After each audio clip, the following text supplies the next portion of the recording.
सुन पा रहे हैं आप मुझे मनीष? सुनाई दे रहा है। हाँ। हाँ हाँ जी, सुनाई दे रहा है। यस सर, आवाज आ रही है सर। ओके, चलिए हम आप अपनी आज की क्लास को स्टार्ट करते हैं। तो मैं बता देता हूँ अपना जो मैथ्स है उस हमारी जो क्लास मतलब जो हमारा कोर्स रहेगा उसमें हम 3ds मैक्स, कोरोना और फोटोशॉप 3 सॉफ्टवेयर जो कि हमारे यूज़ होते हैं उन पे काम करेंगे। ठीक है मनीष और पवन, आप अपना माइक ऑन कर सकते हैं ताकि आप मुझे साथ में फीडबैक दे सकें कि आपको समझ में आ रहा है या नहीं। ठीक है? Okay sir, okay sir. मतलब आप माइक सर एक्चुअली ये थोड़ा यूजर इंटरफेस में थोड़ा नया है, थोड़ा समझने में थोड़ा टाइम दीजिए। अच्छा चलिए ठीक है, कर लीजिए आप। Okay sir. अच्छा चलिए ठीक है। तो हम बेसिकली 3ds मैक्स में कोरोना रेंडर पे काम करेंगे जो कि आर्किटेक्चर एनिमेशन के लिए ज़्यादातर यूज़ होता है। ठीक है? Okay okay sir. ठीक है। तो हमारा रहेगा कि 3D विजुअलाइजेशन 3ds मैक्स का यूज़ करके किस तरीके से 3D विजुअलाइजेशन किया जाता है। जैसे कि मैं आपको कुछ पिक्स दिखा देता हूँ। जैसे कि ये एक्सटीरियर के कुछ शॉट्स हैं जो कि 3ds मैक्स को यूज़ करके किए गए हैं। ठीक है? हेलो सर, फोटो नहीं दिखाई दे रही सर। सर नया स्क्रीन कुछ। अच्छा आपको हेलो? मेरा हेलो, हाँ हाँ ओके स्क्रीन नहीं दिख रहा सर। एक्चुअली अभी आप स्क्रीन शेयर करने वाले थे ना, वो कुछ नहीं दिख रहा वहाँ पे। अच्छा स्क्रीन शेयर अभी नहीं किया, सॉरी एक्चुअली भूल गया था। हाँ जी, गया? दिखाई दे रहा सर। Okay yes sir. ठीक ठीक ठीक सॉरी कोई नहीं सर। तो ये हमारा 3ds मैक्स का कोर्स रहेगा जिसमें हम कोरोना रेंडर इंजन को यूज़ करेंगे हमारे जो इमेज होती है उसको निकालने के लिए। ठीक है? मैं इसमें आपको बता देता हूँ कि हमारी इस तरीके से इमेज रहेंगी एक्सटीरियर रेंडरिंग की, और इसके बाद हम इंटीरियर पे काम करेंगे जो हमारा लिविंग रूम रहता है और जो हमारे अलग अलग रूम्स होते हैं उनमें जो हम विजुअलाइजेशन की प्रोसेस को इस तरीके से देखेंगे। इंटीरियर में किस तरीके से हम कैमरा लाइट और प्लेस करके फाइनल जो इमेज होती है वो किस तरीके से निकालते हैं। ठीक है? और अगर हमें टाइम मिला तो हम कट प्लान्स भी देखेंगे, बल्कि हम कट प्लान्स को ज़रूर देखेंगे ताकि हमें एक आइडिया हो जाए। जैसे हम ऑटोकैड प्लान तो अपने क्लाइंट को दिखाते ही हैं, लेकिन कट प्लान दिखाएंगे तो थोड़ा हमें क्या है विजुअलाइजेशन में उन्हें थोड़ा चीज़ें दिखाने में आसानी होगी कि किस तरीके से चीज़ें स्पेस में अरेंज की हुई हैं। ठीक है? ओके ठीक है। ओके। तो सबसे पहले आप क्या क्या सीखेंगे वो मैं आपको बता देता हूँ। आप 3ds मैक्स सीखेंगे बिल्कुल स्क्रैच से, और आप अपना एक प्रोजेक्ट भी बना लेंगे जिसको आप अपने पोर्टफोलियो में शामिल कर सकते हैं। ठीक है? और 3D विजुअलाइजेशन के हम पूरे फाउंडेशन सीखेंगे, किस तरीके से हमारी ये 5 प्रोसेस होती हैं। यहाँ पर मैं आपको बता देता हूँ, जैसे कि आपने वीडियो में भी देखा होगा मॉडलिंग, किस तरीके से हम सीन को प्रिपेयर करते हैं हमारे जो ऑटोकैड प्लान को। आपने शायद मेरी वीडियो भी देखी होगी तो आपको थोड़ा यस आइडिया हो गया सर, होगा। Yes sir. तो हमारी ये 5 स्टेप्स को हम डिटेल में कवर करेंगे, और आपको बिल्कुल बाकायदा कोई भी डाउट्स आए कहीं भी तो आप मुझे उस चीज़ से रिलेटेड पूछ सकते हैं कि सर ये किस तरीके से हुआ, तो मैं उस चीज़ को रिपीट भी कर दूंगा। ठीक है? Okay sir. तो हमारी ये सारी प्रोसेस रहेंगी, बट कोशिश कीजिए कि डाउट्स जो करंट टॉपिक चल रहा है उससे रिलेटेड पूछें, जिससे कि हम अपने टाइम को बेटर यूटिलाइज कर सकें। नहीं तो अगर आप थोड़े आगे के डाउट्स पूछेंगे तो उसमें क्या रहेगा कि थोड़ा हमारा टाइम जाएगा। तो इससे बस मेरा आपसे कहना इतना है कि आप डाउट्स जो अभी की क्लास हो चुकी है, मतलब जो हम पढ़ चुके हैं उससे रिलेटेड, और जो पढ़ रहे हैं उससे रिलेटेड पूछेंगे तो हम बेटर चीज़ों को समझ पाएंगे। ठीक है? Okay sir.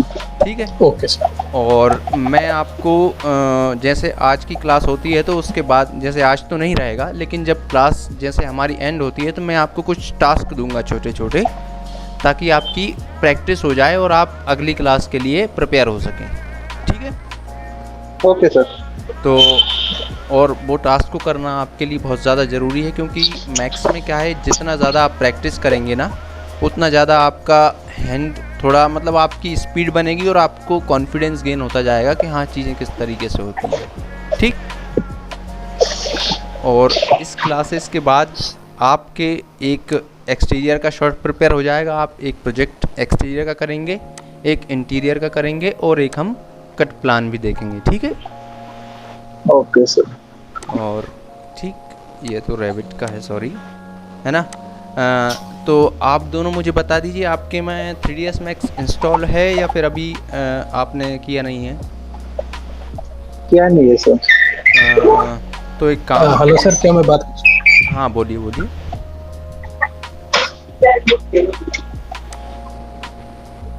हेलो? हाँ पवन बोलिए। एक्चुअली सर मुझको ऑलरेडी 3ds Max तो आता है जी। मेरा प्रॉब्लम ये है कि मुझको ना इंटीरियर मॉडलिंग और डिजाइन में बहुत प्रॉब्लम था और कोरोना सीखने का था तो इसलिए मैंने ज्वाइन किया था।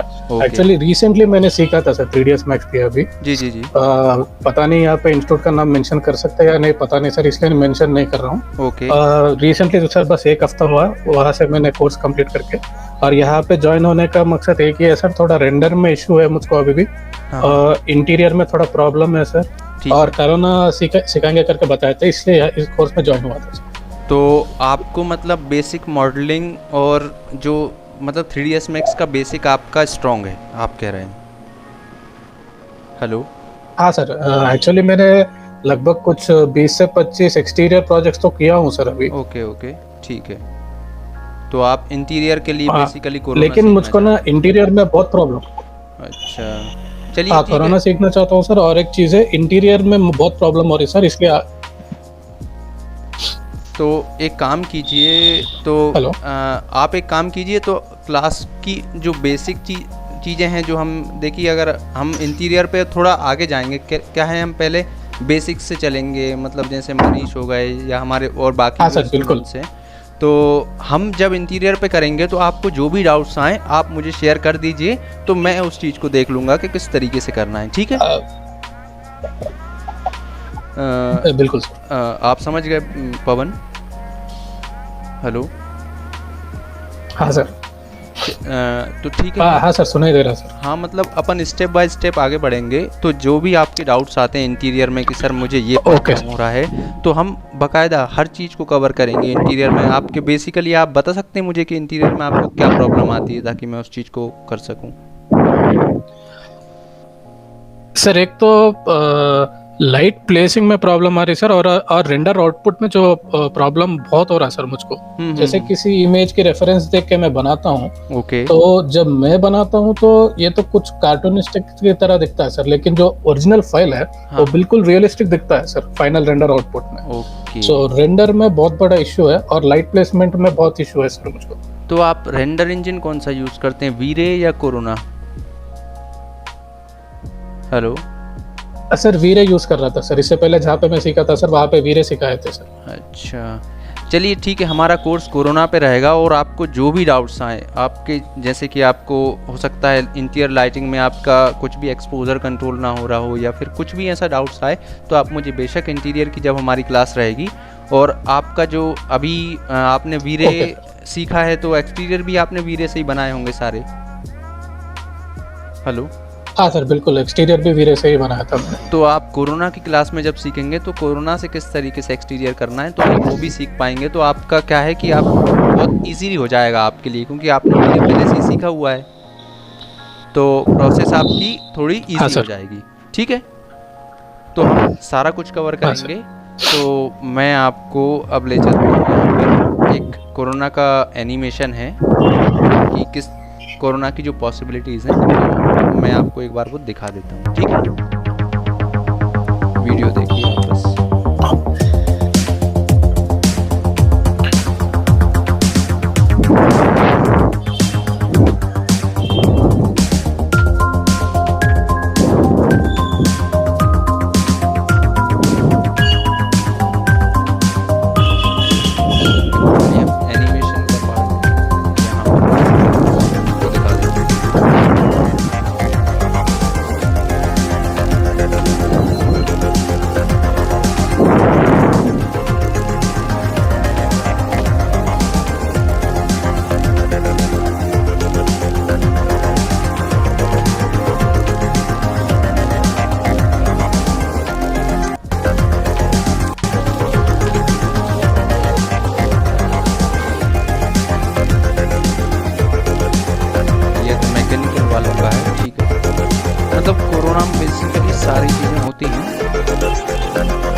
चलिए ठीक है, मैंने ये तो आपको दिखाने के लिए था कि कोरोना की जो क्वालिटी है वो किस तरीके से होती है और किस तरीके से उसके एनिमेशंस बनते हैं। ठीक है, हेलो, ठीक है सर। पवन और हाँ सर, सुनाई दे रहा है सर। अच्छा, सुनाई दे रहा है। अरे आप साथ में आपका माइक ऑन रखिए, जिससे मेरे को क्या है कि थोड़ा टू वे कम्युनिकेशन हो। आज की क्लास में हम क्या है साथ में बात करेंगे और इसके बाद जो हमारी नेक्स्ट क्लासेस रहेंगी उसमें मैं एक्सप्लेन करूँगा। जब मैक्स की विंडो आएगी तब आप अपना माइक म्यूट कर सकते हैं। ठीक है, ओके सर। तो अच्छा ठीक है सर। तो एक्सपीरियंस होल्डर हैं ऑलरेडी। ठीक है, तो मैं मनीष के लिए आज की सर इतना भी नहीं है सर, रहता तो यहाँ पे नहीं आता। अरे नहीं, मतलब आपको 3ds Max बेसिकली आपने पहले यूज़ किया है तो आपको बहुत आइडिया होगा कि 3ds Max किस तरीके से काम होता है मतलब इसमें। हाँ सर, बस ज़्यादा दिन नहीं, बस 2 महीने से यूज़ कर रहा था सर। अच्छा चलिए ठीक है, अब 2 महीने और कर लीजिए आज। चलिए मैं 3ds Max ओपन कर रहा हूँ। अच्छा, मैक्स जब तक ओपन हो रहा है तब तक मैं मनीष से पूछ लेता हूँ। Hello, yes sir. मनीष, आपके में अभी इंस्टॉल है नहीं 3ds Max, है ना? नहीं सर। और कोरोना भी नहीं होगा फिर तो? नहीं sir.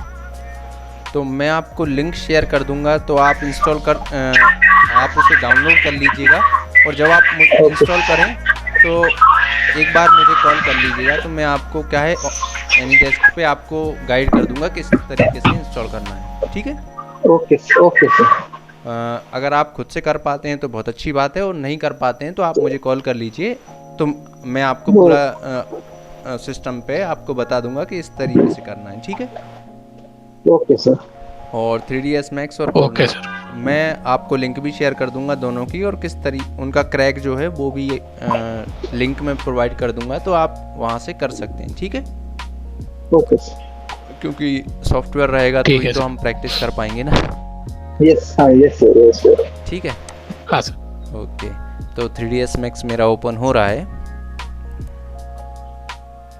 Corona render official toolbar, इसको थोड़ा सा टाइम लगता है मैक्स ओपन होने में, थोड़ा हैवी सॉफ्टवेयर है।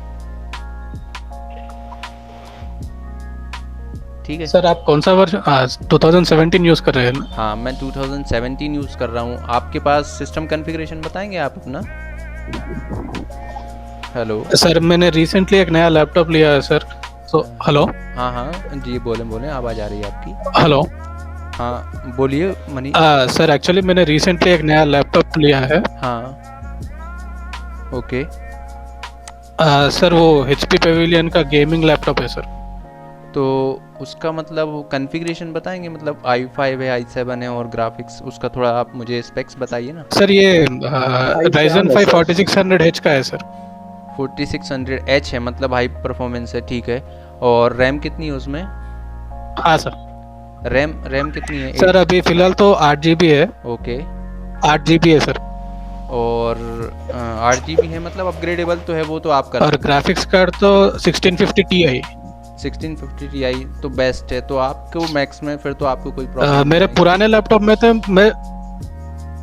हाँ सर मेरे ओल्ड लैपटॉप में मैंने 2018 यूज़ किया था सर। ओके, तो देखिए वर्जन से कोई फर्क नहीं पड़ता, हमारा क्या रहता है बेसिक। अभी इसमें एक्चुअली हाँ बोलिए आप बोलिए।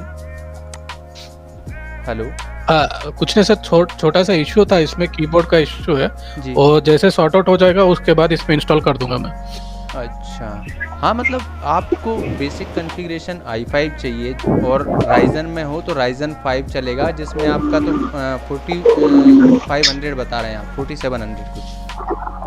हाँ, तो मतलब 4600H सर। हाँ 4600। अगर राइजन का 3 सीरीज़ का भी है तो भी चलेगा, मतलब राइजन 5 और 3rd जनरेशन उसकी, तो आपके में कोई इशू आना नहीं चाहिए मैक्स में। ठीक है, तो आपका सिस्टम कॉन्फ़िगरेशन तो बेस्ट है। और मनीष, आपके पास i7 है sir, 8th generation sir. i7 8th generation है, तो फिर तो आपके में तो बंदास चलेगा यार। ठीक है, तो बेसिकली मतलब मेरा ये पर्पस है कि जैसे मैं मैक्स का 2017 वर्जन यूज़ कर रहा हूँ। ठीक है, तो आप ओके सर। कोई भी यूज़ कर सकते हैं, 17 करें, 18 करें, 19, 20 और 21 जो भी आपको करें, तो उसमें कोई प्रॉब्लम नहीं आती। क्या रहता है, हमारा जो मॉडलिंग का पार्ट रहता है वो होता है हमारा मैक्स के अंदर, ठीक है। और इसके बाद जी सर। बाकी जो ये मटेरियल और लाइटिंग का काम रहता है ना, ये रेंडर इंजन का काम रहता है। जैसे मटेरियल है तो कोरोना है तो कोरोना के मटेरियल रहेंगे, वीरे है तो वीरे के मटेरियल रहेंगे। तो इस तरीके से क्या है, मटेरियल और लाइटिंग में कोरोना का लेटेस्ट वर्जन यूज़ कर रहे हैं, जो कि कोरोना 6 अभी तक जिसका क्रैक अवेलेबल है, ठीक है। और ओके मॉडलिंग सर। के जो भी फीचर्स हैं वो ठीक है चाहे आप 17 यूज़ करें चाहे 20 यूज़ करें, सारे सेम ही हैं। थोड़े बहुत फीचर्स ऊपर नीचे होते हैं, उनसे हमें कोई फ़र्क नहीं पड़ता। तो इसलिए मैं 17 यूज़ कर रहा हूँ और अभी तक मुझे 17 में कोई इशू है नहीं। आप 18 भी यूज़ कर सकते हैं, 19 भी यूज़ कर सकते हैं, आपकी सहूलियत है मतलब उसमें, ठीक है। मैं उनमें भी आपको ओके गाइड कर सर। दूंगा। बस प्रॉब्लम ये है सर कि हाँ हाँ, हेलो, कभी आपको फाइल सेंड करते हैं ना सर, हाँ हाँ, तो तो आप मुझे हेलो बैक में सर कभी बोलिए बोलिए, हेलो, सर मैं ये बोल रहा था कि जैसे अभी आपको किसी फाइल भेजेंगे, हाँ अगर ये क्योंकि इससे पहले थोड़ा इशू हुआ था सर जहाँ पे मैंने सीखा था, तो लोअर वर्जन में कन्वर्ट करने के बाद भी उसमें ओपन नहीं हो रहा था सर। नहीं तो आपके पास जैसे अभी कौन सा यूज़ कर रहे हैं आप, 20? हेलो सर अभी फिलहाल तो मेरे पास 2018 वर्जन यूज कर रहा हूँ सर अभी। तो 18 में आप 17 में जब कन्वर्ट कर रहे थे तो क्या इशू आ रहा था, वो ओपन नहीं हो रही थी वहाँ पर? हाँ सर ओपन नहीं हो रहा था सर। अच्छा, चलिए काम तो जहाँ पे मेरा ट्यूटर था उन्होंने पूरा यानी 16 वर्जन वो सब। हाँ सर बताइए। एक काम करेंगे, अगर ऐसा कुछ इशू होता है तो हम उसको FBX में इंपोर्ट कर लेंगे 3ds Max से।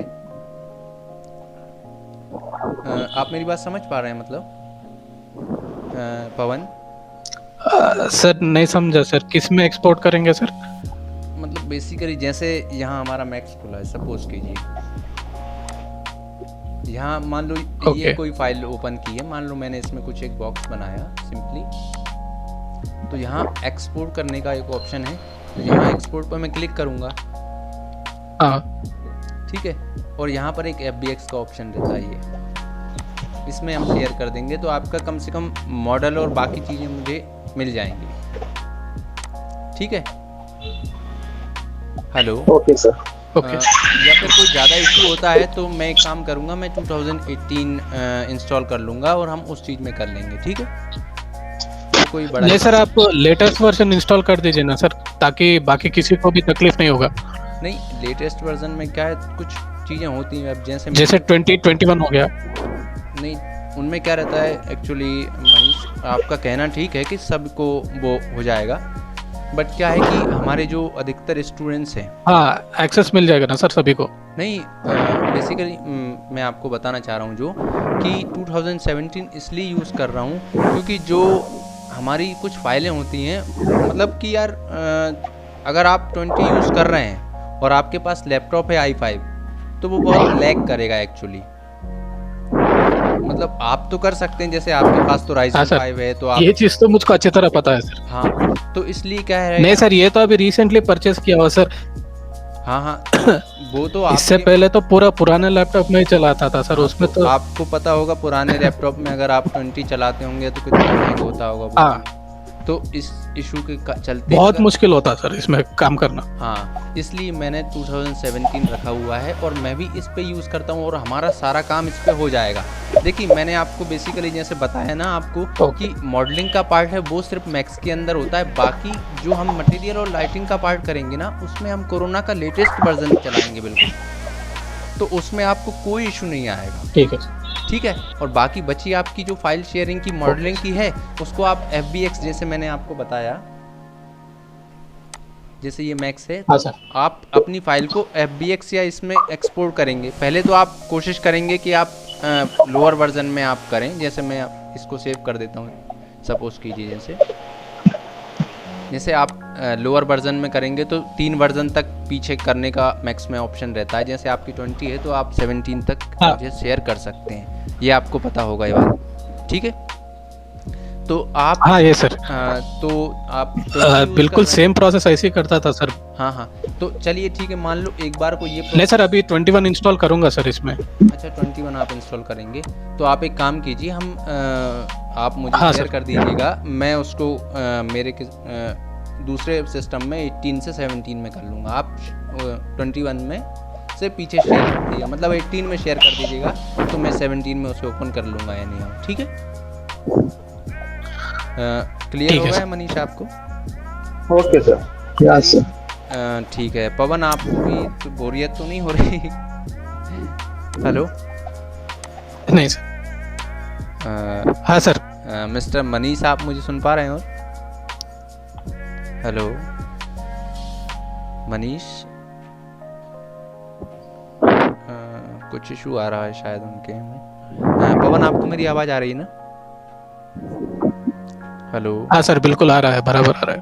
अच्छा मनीष, आप थोड़ा सर आपकी आवाज़ आ रहा है सर मुझको। अच्छा मनीष, आपको मेरी Yes, आवाज़ sir. आ रही है? क्योंकि यस सर, यस सर, थोड़ा मैं- नेटवर्क इशू है सर, थोड़ा इसलिए डिस्कनेक्ट हो गया था सर। अच्छा चलिए ठीक है, अब तो कनेक्ट है ना आप? Yes sir, yes sir. चलिए ठीक है, तो बेसिक इंट्रोडक्शन तो आपको हो गया। मैं मैक्स में आज मैक्स की इंटरफेस आपको थोड़ा फेमिलियर करा देता हूँ, ताकि हम नेक्स्ट में जो अब काम करेंगे तो आपको थोड़ा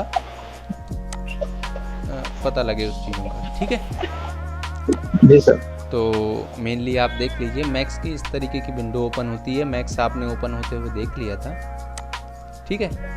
यहाँ पर हमारा रहता है सबसे पहले 3ds मैक्स की फाइल मेन्यू, जिसमें हमारे पास अलग अलग ऑप्शन रहते हैं। जैसे हमारे कोई भी ऑटोकैड और बाकी जो सॉफ्टवेयर रहता है, जिसमें हम यहाँ से न्यू लेते हैं, मतलब नई फाइल के लिए, और यहाँ से हमारी ये फाइल खुल जाती है इस तरीके से, ठीक है? समझ में आ रहा है आपको धीरे धीरे? Hello, yes sir. ठीक है।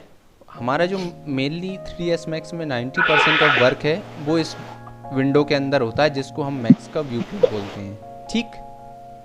ओके। Okay sir. इसमें आपको इस तरीके से एक ग्रिड टाइप की नज़र आ रही हो, ग्राफ पेपर जैसा, जिसको हम ग्रिड बोलते हैं, जिसमें हम हमारा जो भी क्रिएशन का वर्क है इसके अंदर हम करते हैं, ठीक है? जैसे यहाँ पर एक प्लस का पैनल आ रहा होगा, आपको यहाँ पर नज़र आ रहा होगा, जिसमें हमारा फर्स्ट ऑप्शन है हमारा ज्योमेट्री का। मैं आपको पहले क्लियर करके बता देता हूँ। यहाँ हम क्रिएट करते हैं इस तरीके से। तो ये जो भी हमारा जो क्रिएशन का वर्क होता है वो इस विंडो के अंदर होता है, मेरे बताने का ये पर्पस है, ठीक है? Okay sir. और हाँ, आपको जैसे मैं नेविगेशन बता देता हूँ, हम 3ds मैक्स में किस तरीके से माउस और कीबोर्ड का यूज़ करते हैं। तो लेफ़्ट माउस बटन से हम जब क्लिक करके ड्रैग करते हैं तो इस तरीके से हमारा ऑटोकैड की तरह सिलेक्शन होता है ना? राइट माउस बटन से हमारी ये मेन्यू खुलती है, जिसमें अलग अलग ऑप्शंस रहते हैं, जहाँ पर ऑब्जेक्ट प्रॉपर्टीज़ ऐसे करके, मतलब राइट माउस बटन से हम क्या है चीज़ों की प्रॉपर्टीज़ या अलग अलग मेन्यूज को सेलेक्ट करते हैं। और मिडिल माउस बटन, जो कि सबसे इम्पॉर्टेंट है नेविगेशन में, मिडिल माउस बटन को जब आप प्रेस करेंगे तो इस तरीके से हम व्यू पोर्ट में पैन करते हैं, इसको पैन बोलते हैं, जिससे हम अपने जो भी सीन है उसमें चीज़ों को मूव करते हैं, ठीक है? जी सर। इसके बाद मिडिल माउस बटन में आपको जो स्क्रॉल व्हील नज़र आता है, उसको आप आगे और पीछे करेंगे तो आपका जो व्यू पोर्ट है उसमें जूम इन और जूम आउट होगा, ठीक? जिससे हमारे सीन में हम नेविगेशन में अगर मुझे इस चीज़ पे फोकस करना है तो मैं इस पर इस तरीके से जूम इन करूँगा, मुझे इस पे काम करना है, और पूरे सीन को देखना है तो मैं जूम आउट इस तरीके से करूँगा, ठीक है? मनीष, आप तो शायद सॉरी पवन, आप फेमिलियर हैं तो आपको शायद इंट्रोडक्शन की ज़रूरत नहीं है, बट मैं ये चीज़ बता देता हूँ, ठीक है? नहीं सर, सभी के साथ चलना पड़ेगा सर। हाँ हाँ, नहीं वही बात है ना, आज इंट्रोडक्शन है तो थोड़ा आप भी देख लीजिए, बस आपको भी थोड़ा रिमाइंड करेगी पुरानी चीज़ें, ठीक है? इसके बाद नेक्स्ट है हमारा ऑर्बिट करना, ठीक है? ऑर्बिट हमारा किस तरीके से होता है, ऑल्ट प्रेस करेंगे और मिडिल माउस दोनों को हम एक साथ प्रेस करेंगे तो ये हमारा ऑर्बिट, हम चीज़ों के अराउंड जो नेविगेशन करते हैं, जैसे कि हमारे इसके मुझे बैक साइड में जाना है तो मैं ऑल्ट और मिडिल माउस बटन प्रेस करके इस तरीके से रोटेट करूँगा तो ये मेरा व्यू पोर्ट इस तरीके से रोटेट होता है। जैसे हम चीज़ों को कैमरे में अलग अलग एंगल से देखना चाहते हैं तो इस एक्शन को बोलते हैं ऑर्बिट करना, ठीक है? इसको हम ये आपको ये इस तरीके से बॉक्स नज़र आ रहा है, इससे भी कर सकते हैं। इसको क्लिक करके हम जब रोटेट करेंगे तो इस तरीके से भी हमारा हो सकता है। ठीक है, समझ में आ गया आपको। और यहाँ पर आपको कुछ लेटर्स नज़र आ रहे होंगे जैसे बैक, इस पर क्लिक करूँगा तो ये इसके बैक साइड में मुझे शो कर देगा मेरा कैमरा। इस तरीके से मैं अपने सीन को रोटेट मतलब इस तरीके से भी कर सकता हूँ अपने सीन। ठीक है, तो ये 3ds Max का बेसिक नेविगेशन है, जिसमें सबसे पहला है पैन करना, जिसको हम मिडिल माउस बटन को प्रेस करेंगे तो कुछ इस तरीके से मेरा हाथ नज़र आएगा। इससे हम क्या है सीन को हम साइड में मतलब जो भी हमारा सीन है उसको हम नेविगेट करने के लिए यूज़ करते हैं, इसको पैन बोलते हैं। ये आप यहाँ से भी यूज़ कर सकते हैं अगर आपको यहाँ से करना हो तो, बट बेसिकली हम मिडिल माउस बटन से यूज़ करते हैं जो कि हमें ज़्यादा कन्वीनियंट रहता है। नेक्स्ट हमारा है जूम इन जूम आउट, जो कि स्क्रॉल व्हील से होगा। एक और जूम इन है हमारा यहाँ पर, जैसे मुझे बहुत प्रिसाइजली जूम करना हो, बहुत मतलब छोटे तरीके से। अभी मैं स्क्रॉल व्हील से करूँगा तो ये क्या है एकदम से जूम हो रहा है, बट मुझे किसी एरिया पर फोकस करने के लिए करना है तो मैं यहाँ से ये जूम बटन करूँगा और इस तरीके से इसे प्रेस कर दूँगा। ठीक, ये हमारा बेसिक नेविगेशन हो गया। मिस्टर पवन और मिस्टर मनीष, आपको ये समझ में आया ये स्टेप्स? Yes yes sir. बिल्कुल। आप दोनों को समझ में आ रहा है ना? तो ये बेसिक नेविगेशन है जो हमारा 3ds Max की ये विंडो है ना इतनी बड़ी, इसके अंदर होता है। इस विंडो को हम स्प्लिट भी कर सकते हैं, जहाँ की हमारा ये इस तरीके से ऑप्शन रहता है। मैं आपको एक चीज़ भी बता देता हूँ थोड़ा सा, जो आपका जब आप 3ds Max को जब आप ओपन करेंगे तो ये इस तरीके से रहता है।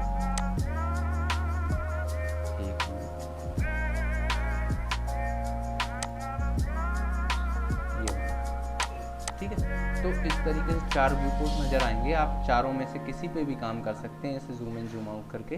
तो हम क्या करते हैं, जिस पे भी माउस रख के Alt W प्रेस कर देंगे वो विंडो क्या है मेरी जूम हो जाएगी, ताकि हम उस पर काम कर सकें। ठीक है,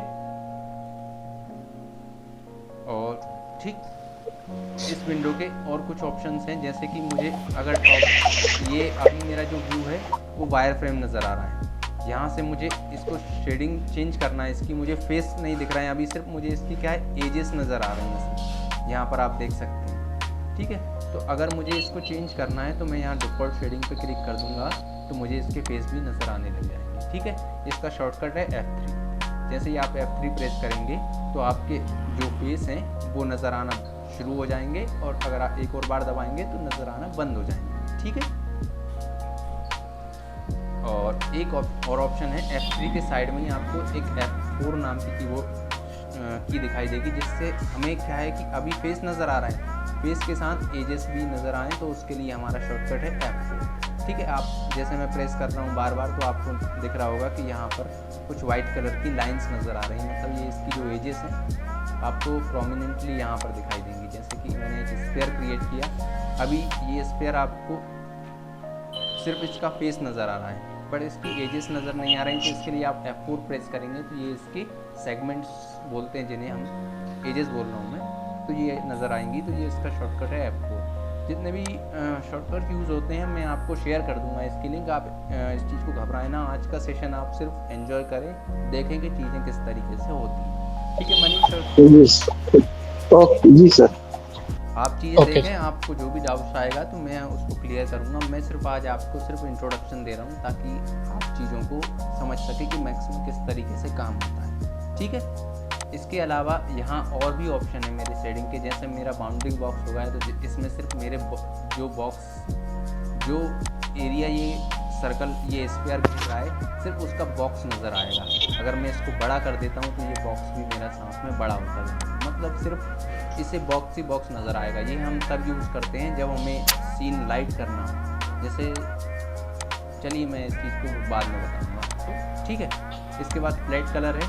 फ्लैट कलर में क्या होता है कि इसकी शेडिंग नज़र नहीं आती, जैसे ये सिर्फ सिंगल कलर। अब ये अगर मैं डिफ़ॉल्ट शेडिंग दिखाऊंगा तो आपको ये डार्क कलर दिख रहा है, यहाँ लाइट कलर दिख रहा है, लेकिन जैसे ही मैं फ्लैट कलर करूँगा तो यहाँ पे इसकी जो शेडिंग है वो गायब हो जाएगी। कुल मिला के जैसे मैंने F4 दबाया तो आपको पता भी नहीं लग रहा कि इसका शेप किस तरीके का है, आपको ये सिर्फ सर्कल ही नज़र आ रहा है। ठीक है, तो ये फ्लैट कलर का ऑप्शन है। ये जनरली हम यूज़ करते नहीं है बट ऑप्शन इसलिए है ताकि आप चीज़ों को देख सकें कि इसमें सिर्फ कलर के साथ चीज़ें किस तरीके से हो रही हैं, ठीक है। और भी अलग अलग ऑप्शन है यहाँ पर, जैसे क्ले मोड हो गया जो कि रेड कलर में होता है, जिसको भी हम यूज़ नहीं करते हैं। चलिए ठीक है, आप तो ये समझ लीजिए कि हम डिफ़ॉल्ट शेडिंग में रहते हैं, और जब वायर फ्रेम करना होता है जैसे कि F4 से ये वाला, तो हम इसको F3 से कर लेते हैं, ठीक है। जब हमें जो मॉडलिंग जब हम करेंगे तो हम इस चीज़ को थोड़ा प्रोमिनेंटली देखेंगे। अभी आप इसका शॉर्टकट याद रखिए, F3 से जब आप प्रेस करेंगे तो आपका वायर फ्रेम और शेडिंग का जो व्यू है वो टॉगल हो जाएगा, ठीक। F4 प्रेस करेंगे तो इसकी एजेस नज़र आएंगे। चलिए ठीक है, व्यू पोर्ट का इंट्रोडक्शन बहुत हो गया, ठीक है। इसको मैं सेलेक्ट करके डिलीट कर देता हूँ, और जैसे ही आप Z प्रेस करेंगे तो ये आपका व्यू पोर्ट मैक्सिमाइज हो जाएगा। यहाँ पर कुछ टूल्स नज़र आए, ये यहाँ पर मेन्यूज नज़र आ रही होंगी, edit, tools, group, view, create, ये सारी मेन्यूज़ का अलग अलग एक्शंस को करने के लिए हमारी यूज़ होती है। जैसे एडिट में अनडू। अच्छा, आप दोनों को से मैं एक चीज़ पूछना चाहूँगा, आपने दोनों ने ऑटोकैड यूज़ किया? Yes sir. हाँ सर। आपने भी यूज़ किया ना मनीष? हाँ जी सर।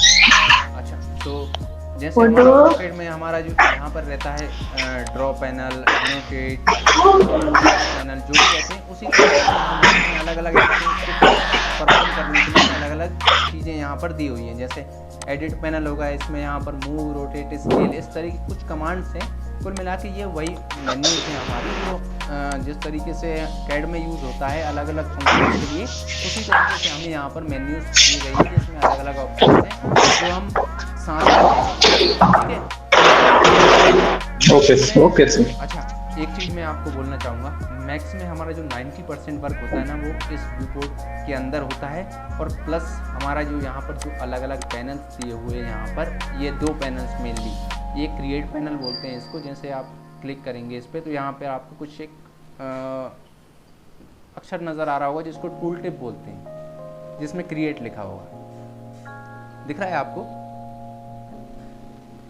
ये इस तरीके से क्रिएट होता है। हाँ सर। और जैसे ही हम कुछ क्रिएट कर देते हैं, जैसे मान लो यहाँ से मैंने एक बॉक्स लिया या फिर एक फ़ोन लिया सिंपली, जैसे ही हमारा बॉक्स, ये हमारा हमने एक फ़ोन लिया, इसके बाद हम मॉडिफाई पैनल में जाके इसकी प्रॉपर्टीज़ को चेंज कर लेते हैं। जैसे रेडियस 1 हो गई, तो जो इसकी बॉटम की रेडियस है जहाँ पर जो आपको दिख रही होगी ये वाली, ये हम चेंज कर सकते हैं। यहाँ से टॉप की रेडियस चेंज कर सकते हैं, अगर मुझे इसे कस्टम फ़ोन बनाना है तो यहाँ से हम इसकी हाइट चेंज कर सकते हैं।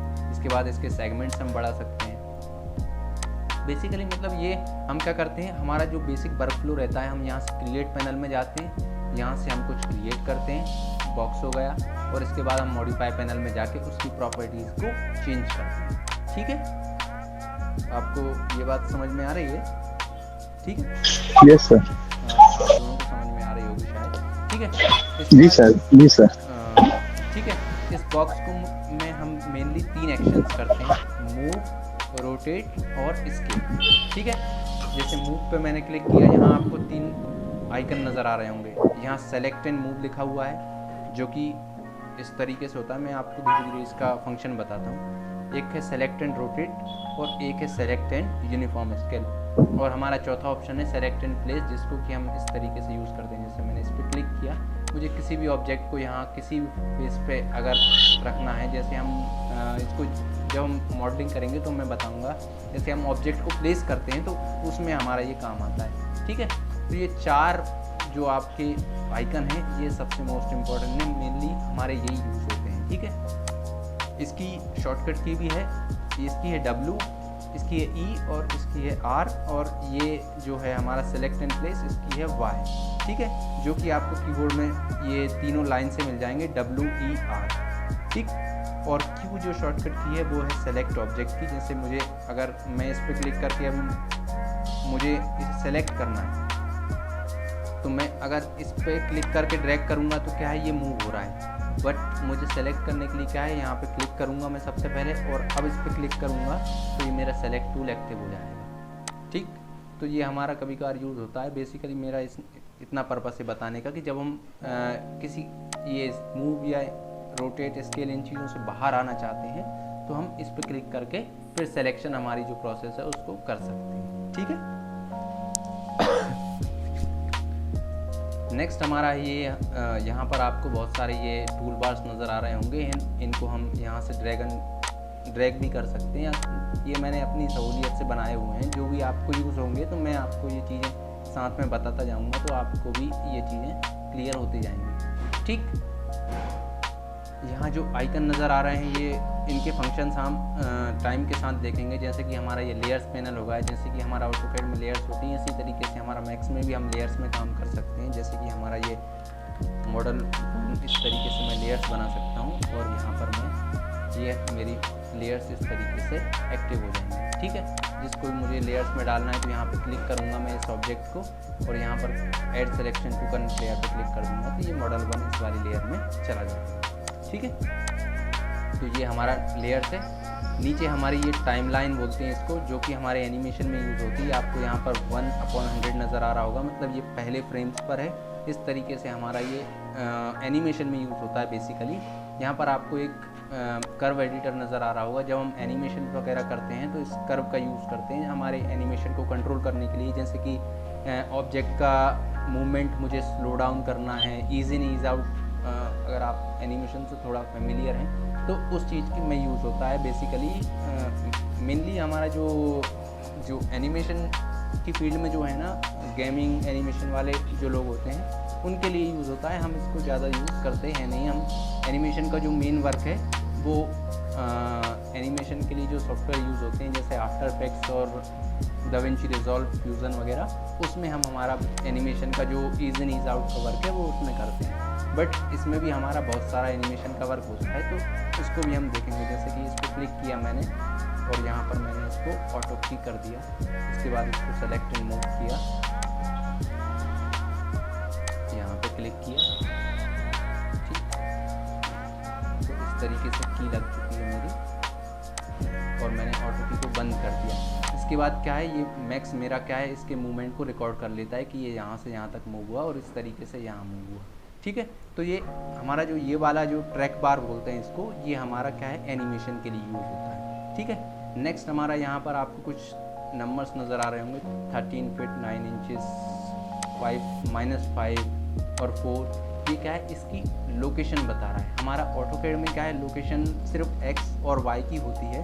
तो जैसे हमारा ग्राफ पेपर में होता है, अभी जैसे मैं इसको यहाँ पर रख दूँगा सिंपली, इसको मैं राइट क्लिक कर दूंगा तो ये क्या है, सेंटर में है। यहाँ आपको एक प्लस नज़र आ रहा होगा, ब्लैक कलर का एक प्लस नज़र आ रहा होगा, इसको हम ओरिजिन बोलते हैं, जो कि हमारे ऑटोकैड में रेड और ग्रीन वायर करके रहता है, जिसको हम UCS आइकन बोलते हैं। आपको शायद ऑटोकैड में जाता है। मनीष, आप मेरी बात सुन पा रहे हैं? हेलो हेलो, सुनाई दे रहा है सर? सुनाई दे रहा है। अरे बीच बीच में आप रिस्पॉन्स कर दीजिए तो मुझे थोड़ा सा समझ हाँ। हाँ जी सर, ओके सर। कुछ इशू हो रहा है तो थोड़ा मैं अपने आप में बात करता हूँ। Okay sir, okay sir.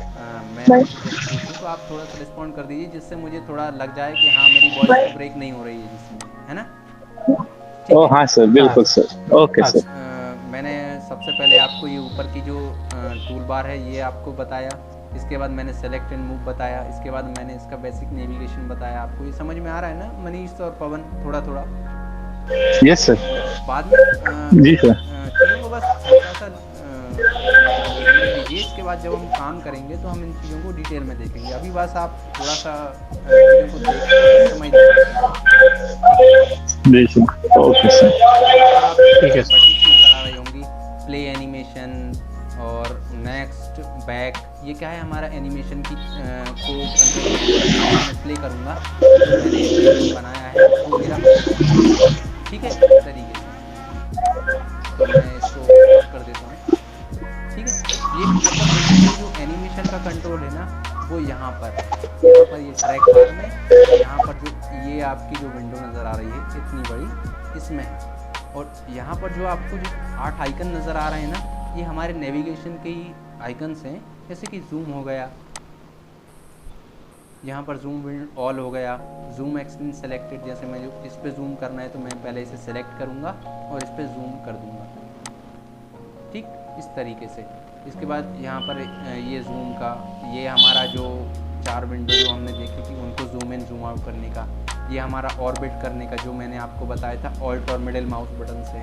तो इस तरीके से हमारा काम होता है मैक्स में। तो ये भी हैं, आपको अगर यूज़ करना चाहें, ये आपका फील्ड ऑफ व्यू चेंज करने के लिए होता है। जैसे आपने कैमरा, अगर आप कैमरे से थोड़ा फेमिलियर हैं तो उसमें एक चीज़ होती है फोकल लेंथ। तो फोकल लेंथ या फील्ड ऑफ व्यू, उसको चेंज करने के लिए इसको हम यूज़ करते हैं, बट ये रेयरली यूज़ होता है, तो इसको आप अवॉइड कीजिए, ठीक है। इसके बाद पैन व्यू होता है, जो कि हमारे जो व्यू है उसको हम राइट या लेफ़्ट साइड या अप डाउन करने के लिए यूज़ होता है, ठीक है। जब आप इससे फेमिलियर होंगे तो आप इस चीज़ को समझ पाएंगे धीरे धीरे करके, ठीक है। तो नेविगेशन के हमने 3 चीज़ें पढ़ी। एक तो हमारा हो गया पैन, जो कि मिडिल माउस से करते हैं, दूसरा हमारा हो गया ऑर्बिट, और तीसरा हो गया हमारा जूम, जो कि ऑल्ट जी इसका शॉर्टकट है, ठीक है। और मैं आपको एक चीज़ बताना चाहूँगा, हमारे जो भी टूल्स हैं ना, जैसे कि हमारा सेलेक्ट एंड मूव हो गया, रोटेट, स्केल, या फिर हमारा जूम, इन सब की क्या है शॉर्टकट कीज़ भी हैं, कीबोर्ड से भी हम यूज़ कर सकते हैं। और मैं आपको सजेस्ट करूँगा कि आप कीबोर्ड शॉर्टकट यूज़ करें, क्योंकि इससे हमारा काम करना क्या है थोड़ा फास्ट हो जाता है, और चीज़ों में हमें बार बार हमारा जो माउस है वो अलग अलग जगह मूव नहीं करना पड़ता। इससे हमारी क्या है प्रोसेस फास्ट हो जाती है और थोड़ा वर्क फ्लो हमारा स्मूथ हो जाता है। तो मैं आपसे सजेस्ट यही करूँगा कि आप शॉर्टकट कीज़ जितना याद रख सकें उतना याद रखें। आपका क्या है काम बहुत ज़्यादा आसान हो जाएगा, और आपकी जो मसल मेमोरी है डेवलप हो जाएगी, हाथों की जो एक मेमोरी होती है वो डेवलप हो जाएगी। तो आपको पता भी नहीं चलेगा आप कैसे कितने जल्दी चीज़ों को कर पा रहे हैं। आपको मतलब जैसे हम बाइक चलाते हैं ना, तो रास्ता याद भी नहीं करना पड़ता, और हमारा हाथ अपने आप बाइक पे इस तरीके से होते हैं कि हम कब घर पहुंच जाते हैं हमें खुद पता नहीं लगता कि हमने कब क्लच दबाई कब ब्रेक दबाए। तो उस तरीके से आपका चीज़ें हो जाएंगी जब आप शॉर्टकट से काम करेंगे। तो मैं आपको स्ट्रांगली रिकमेंड करूँगा, क्योंकि मैं भी शॉर्टकट यूज़ करता हूँ, और जितने भी मैंने लोगों के साथ काम किया है सारे लोग शॉर्टकट यूज़ करते हैं। तो आप जितना चीज़ों का शॉर्टकट से काम कर सकें उतना काम करें, तो वो आपके लिए बेस्ट रहेगा, ठीक है। आप दोनों को मेरी ये बात समझ में आ गई है ना? Okay sir. ठीक है। हाँ सर। और जी सर। यहाँ और हम हमारे शॉर्टकट्स भी असाइन कर सकते हैं। इस पर हम राइट क्लिक करके जो भी हमें, जैसे मान लो मैक्स के जो डिफ़ॉल्ट शॉर्टकट्स हैं अगर वो आपको अच्छे नहीं लगते हैं, तो यहाँ पर कीबोर्ड में जाके हम हमारा यहाँ ऑल कमांड्स लेंगे, ठीक।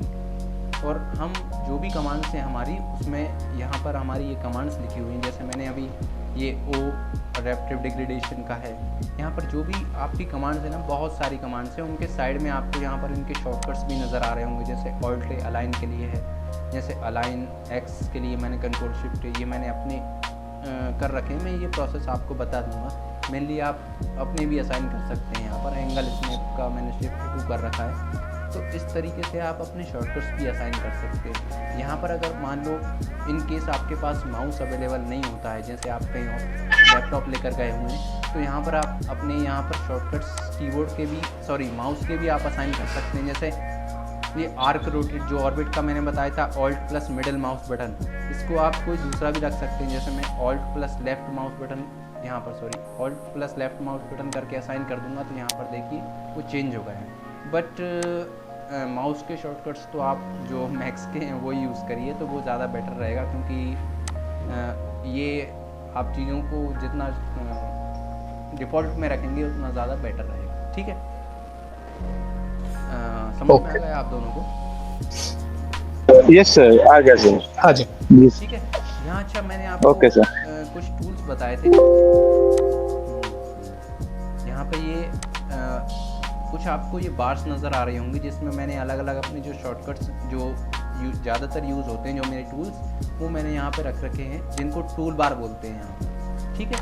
आप अपने टूल बार भी यहाँ पर असाइन कर सकते हैं। यहाँ पर न्यू क्रिएट करेंगे, अपना नाम रखेंगे, यहाँ पर न्यू टूल बार और ओके कर देंगे, तो यहाँ इस तरीके से ये टूल बार नज़र आ जाएगा आपको। और इसके बाद आप यहाँ से कमांड्स में जाके अपनी जो भी कमांड्स आपकी यूज़ होती हैं उनको आप यहाँ से इस तरीके से यहाँ पर असाइन कर सकते हैं। तो आपको जितने ज़्यादा ये शॉर्टकट्स रखने हैं आप इस तरीके से रख सकते हैं, ठीक है। तो ये मैंने आपको एक तरीका भी बता दिया कि आप किस तरीके से अपने वर्क को फास्ट कर सकते हैं, ठीक है, ताकि आपको थोड़ा सा मैक्स में आइडिया हो जाए कि चीज़ें हम ये किस तरीके से अरेंज होंगे। ठीक है, ये कोरोना ओके सर। एक चीज़ और, जैसे हम कोरोना इंस्टॉल करते हैं ना, तो कोरोना ने हमें अलग से एक टूल बार दिया हुआ है जिसमें हमारे जो अलग अलग से ना, जैसे आपको ये बल्ब नज़र आ रहा होगा, ये लाइट के लिए यूज़ होता है, ये सन नज़र आ रहा होगा, सन लगाने के लिए यूज़ होता है, कैमरे के लिए proxy, corona scatter, corona lister. मतलब कोरोना ने क्या है, जो रिसेंटली जो हमारे ज़्यादा टूल्स यूज़ होते हैं ना, उनका एक टूल बार अपनी तरफ से दे दिया है कि आपको चीज़ों को ढूंढना ना पड़े। तो वो हम यहाँ से इस्तेमाल करेंगे, और इस टूल बार को आप चाहें तो यहाँ रख सकते हैं, चाहें तो यहाँ रख सकते हैं, आपको जहाँ सहूलियत लगे आप वहाँ रख लें। ठीक है, अधिकतर लोगों के ये टूल बार लोग अधिकतर यहाँ ऊपर रखते हैं इस तरीके से। सॉरी, ये साइड में चला गया। ठीक है, तो यहाँ पर भी आप रख सकते हैं, आपकी मर्ज़ी है, आप अपने वर्क फ्लो को अपने हिसाब से चीज़ों को अरेंज करें। बट मैं यहाँ पर रखना चाहूँगा क्योंकि मेरे को आदत नहीं है। ठीक है, तो ये आपको समझ में आया कि आप किस तरीके से सॉफ्टवेयर असाइन कर सकते हैं, टूल बार्स असाइन कर सकते हैं। एक चीज़ और, यहाँ पर आप ये अपनी मेन्यूज़ भी असाइन कर सकते हैं। जैसे पवन, आपको पता होगा कि हम मॉडिफाइड्स लिस्ट में जाके मॉडिफायर्स लगाते हैं अलग अलग। जैसे यहाँ पर आपका हो गया ये फ्लोर जनरेटर UVW मैप, तो उस के लिए मैंने यहाँ पर शॉर्टकट्स असाइन कर रखा है। जो भी मेरे ज़्यादातर शॉर्टकट जो मॉडिफायर्स यूज़ होते हैं, उनका मैंने एक मेन्यू बना रखी है, ताकि मुझे क्या है, बार बार इस लिस्ट में ना जाना पड़े। ठीक है, आप चाहें तो यहाँ पर एक ये मॉडिफायर की लिस्ट भी है, जो यहाँ पर जाके बाय डिफ़ॉल्ट इस तरीके से बंद होती है, बट यहाँ से मैं इसको शो भी कर सकता हूँ। तो जो मतलब मैं ये जो बताना चाह रहा हूँ आपको, वो ये है कि आप अपना जो वर्क फ्लो है उसको किस तरीके से फास्ट कर सकते हैं। जितना आप फास्ट काम करेंगे उतना ज़्यादा आप टाइम बचा पाएंगे, और टाइम बचा के आप अपना ध्यान है उन चीज़ों में लगा पाएंगे जहां आपको डिटेलिंग में वर्क करना है। जैसे आपको इंटीरियर में कोई ऑब्जेक्ट है, उसमें आपको डिटेल में मॉडलिंग करनी है या मटेरियल अच्छा लगाना है, तो आप जितना टाइम चीज़ों को, जो रिपीटेटिव टास्क है उन चीज़ों से हटा के उन चीज़ों में लगा पाएंगे जिसमें आपको डिटेलिंग देना है, जो आपका बेस, जो मेन काम है, जो आपका मटेरियल में काम करना है, आपको लाइटिंग सुधारनी है उसमें। तो आप अपना वर्क फ्लो इस तरीके से रखिए कि आपके जो टूल्स हैं ना, वो आपके बिल्कुल आंखों के सामने रहें, ताकि आपको ढूंढना ना पड़े उन्हें बार बार किसी चीज़ों के अंदर जाके। तो आप मेनली शॉर्टकट्स असाइन कर लीजिए, और इस तरीके से कुछ टूल बार्स हैं ये असाइन कर लीजिए। ठीक है, तो ये भी मैं आपको धीरे धीरे करके बताऊंगा।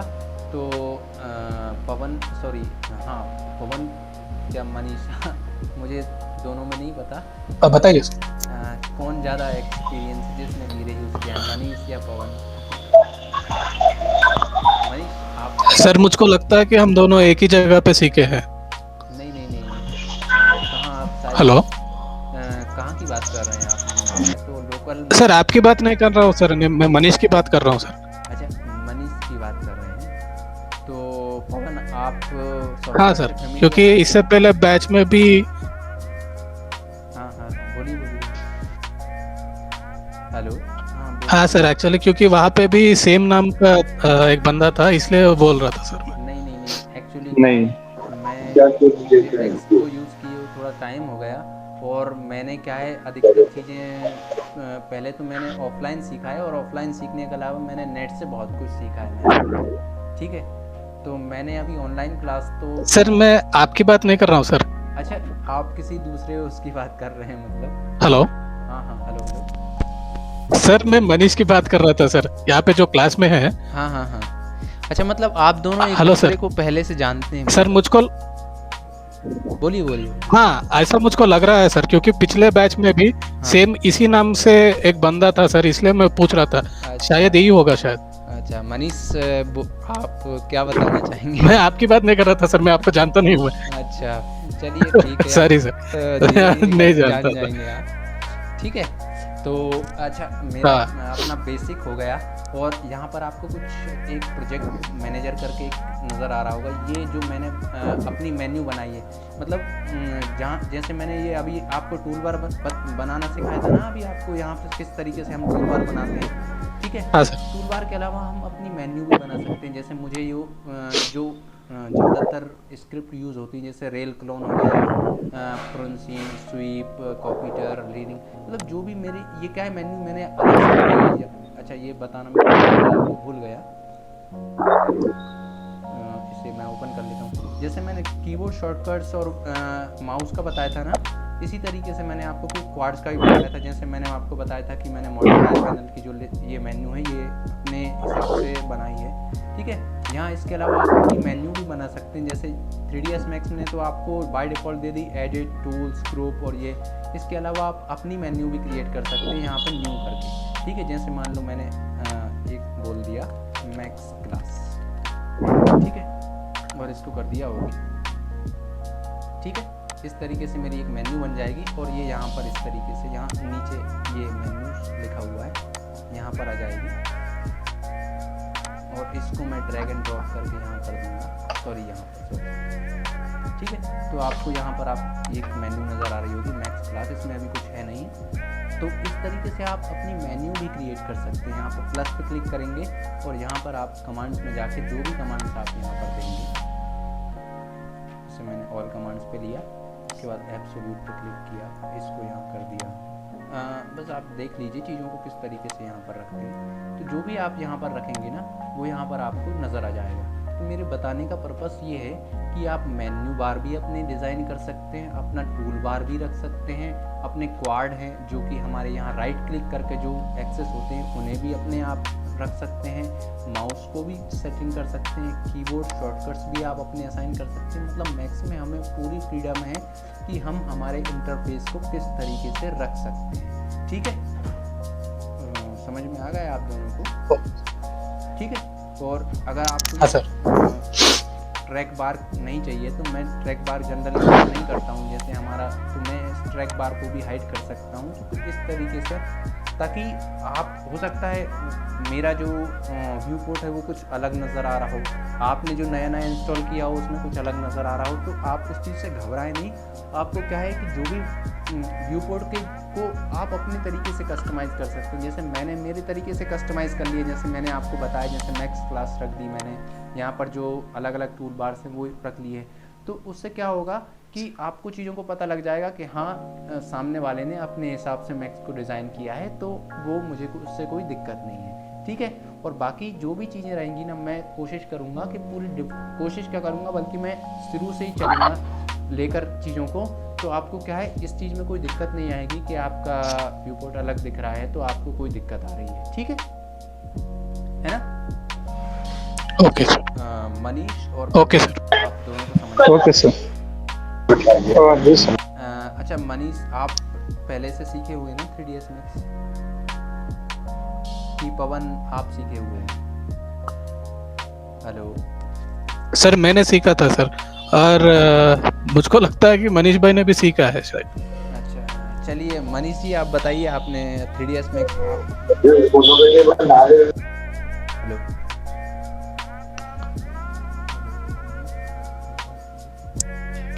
हेलो हेलो हेलो हेलो, जी एक मिनट, कौन मनीष? सर आपका वॉइस लो आ रहा है सर। वॉइस लो आ रहा है? अच्छा अब क्लियर आ रहा है मेरा वॉइस? हेलो, हाँ अभी ठीक है सर। सर मैं बस 2 डॉट पूछना चाहता हूँ। हाँ हेलो जी बोलिए पवन। Hello sir. सर अभी आपने जो बता रहे थे ना सर कि कोरोना का एक टैब बताए थे, हाँ सर मैं ये पूछना चाहता हूँ, मेरे सिस्टम में ऑलरेडी वीरे इंस्टॉल्ड है सर। बिल्कुल। तो कोरोना इंस्टॉल करने के लिए वीरे को अनइंस्टॉल करना पड़ेगा, नहीं तो इसके साथ रख सकते हैं क्या? नहीं, बल्कि मैं आपको ये कहना चाहूँगा कि वीरे भी रखना पड़ेगा, आप कोरोना चला रहे हैं तो। पता है क्यों? क्योंकि जो अधिकतर सीन्स होते हैं ना, जैसे मेरे जो अलग अलग, जैसे हम ऐसा तो है नहीं हर चीज़ खुद से क्रिएट करेंगे, जो भी मॉडल्स हैं हम बहुत सारे मॉडल्स इंपोर्ट करते हैं। आपको आइडिया होगा कि हम बहुत सारे मॉडल्स इंपोर्ट करते हैं। तो जो मॉडल हम इंपोर्ट करते हैं वो एक्चुअली अधिकतर वीरे में होते हैं, क्योंकि कोरोना इंडिया में तो इतना फेमस है नहीं, बाहर जो लोग कोरोना जो आर्किटेक्ट हैं वो तो अधिकतर कोरोना ही यूज़ करते हैं, क्योंकि मुझे इस चीज़ का आइडिया है। तो आप वीरे भी रखिए और कोरोना भी रखिए, ठीक है, तो आपको क्या है कि जो वीरे Okay. की सीन है उसको अच्छा, दोनों साथ में लगा सकते हैं ना? हाँ, दोनों साथ में कर सकते हैं, कोई दिक्कत नहीं होगी। आप बल्कि दोनों को ही साथ में रखना पड़ेगा हमें। आप यहाँ से बस कस्टमाइज़ कीजिए और यहाँ से ओके सर। आप जब एक मिनट रेंडरिंग और यहाँ रेंडर सेटअप में जाएंगे, जैसे मैं आपको बता देता हूँ, मैंने भी दोनों रखे हुए हैं। तो यहाँ अभी मेरा कोरोना सेट है, आपका वीरे सेट होगा, ठीक है। तो यहाँ से आपका जैसे वीरे है तो आपको यहाँ वीरे की नज़र आ रहे होंगे, जैसे वीरे का लाइट, कैश, इरेडियंस मैप, इस तरीके से। तो यहाँ से आप हाँ सर, वीरे का ऑप्शन मिल रहा है। हाँ, तो आप क्या है सिर्फ कोरोना को इंस्टॉल करके यहाँ सिर्फ आप कोरोना चेक कर दीजिए, आपको वीरे इंस्टॉल प्रीवियस है तो आपको कोई इशू नहीं आएगा, ठीक है। समझ गए आप मेरी बात? ओके सर, और एक डाउट। हाँ सर। हाँ सर, और एक डाउट था सर। हाँ बोलिए। ये जो आपके टैब के ऊपर सर, जो मेनू का टैब है सर, वहाँ पे जो प्रोजेक्ट मैनेजर है सर, क्या ये फ्री वर्जन है या आपने परचेस किया है इसको? नहीं, प्रोजेक्ट मैनेजर एक्चुअली परचेज करना पड़ता है, क्योंकि प्रोजेक्ट मैनेजर क्या है कि जब हम इसका एक फ़ायदा बताता हूँ मैं। प्रोजेक्ट मैनेजर अच्छा, आपने इससे पहले प्रोजेक्ट मैनेजर यूज़ किया है, मतलब देखा है कहीं पे ऐसा कुछ?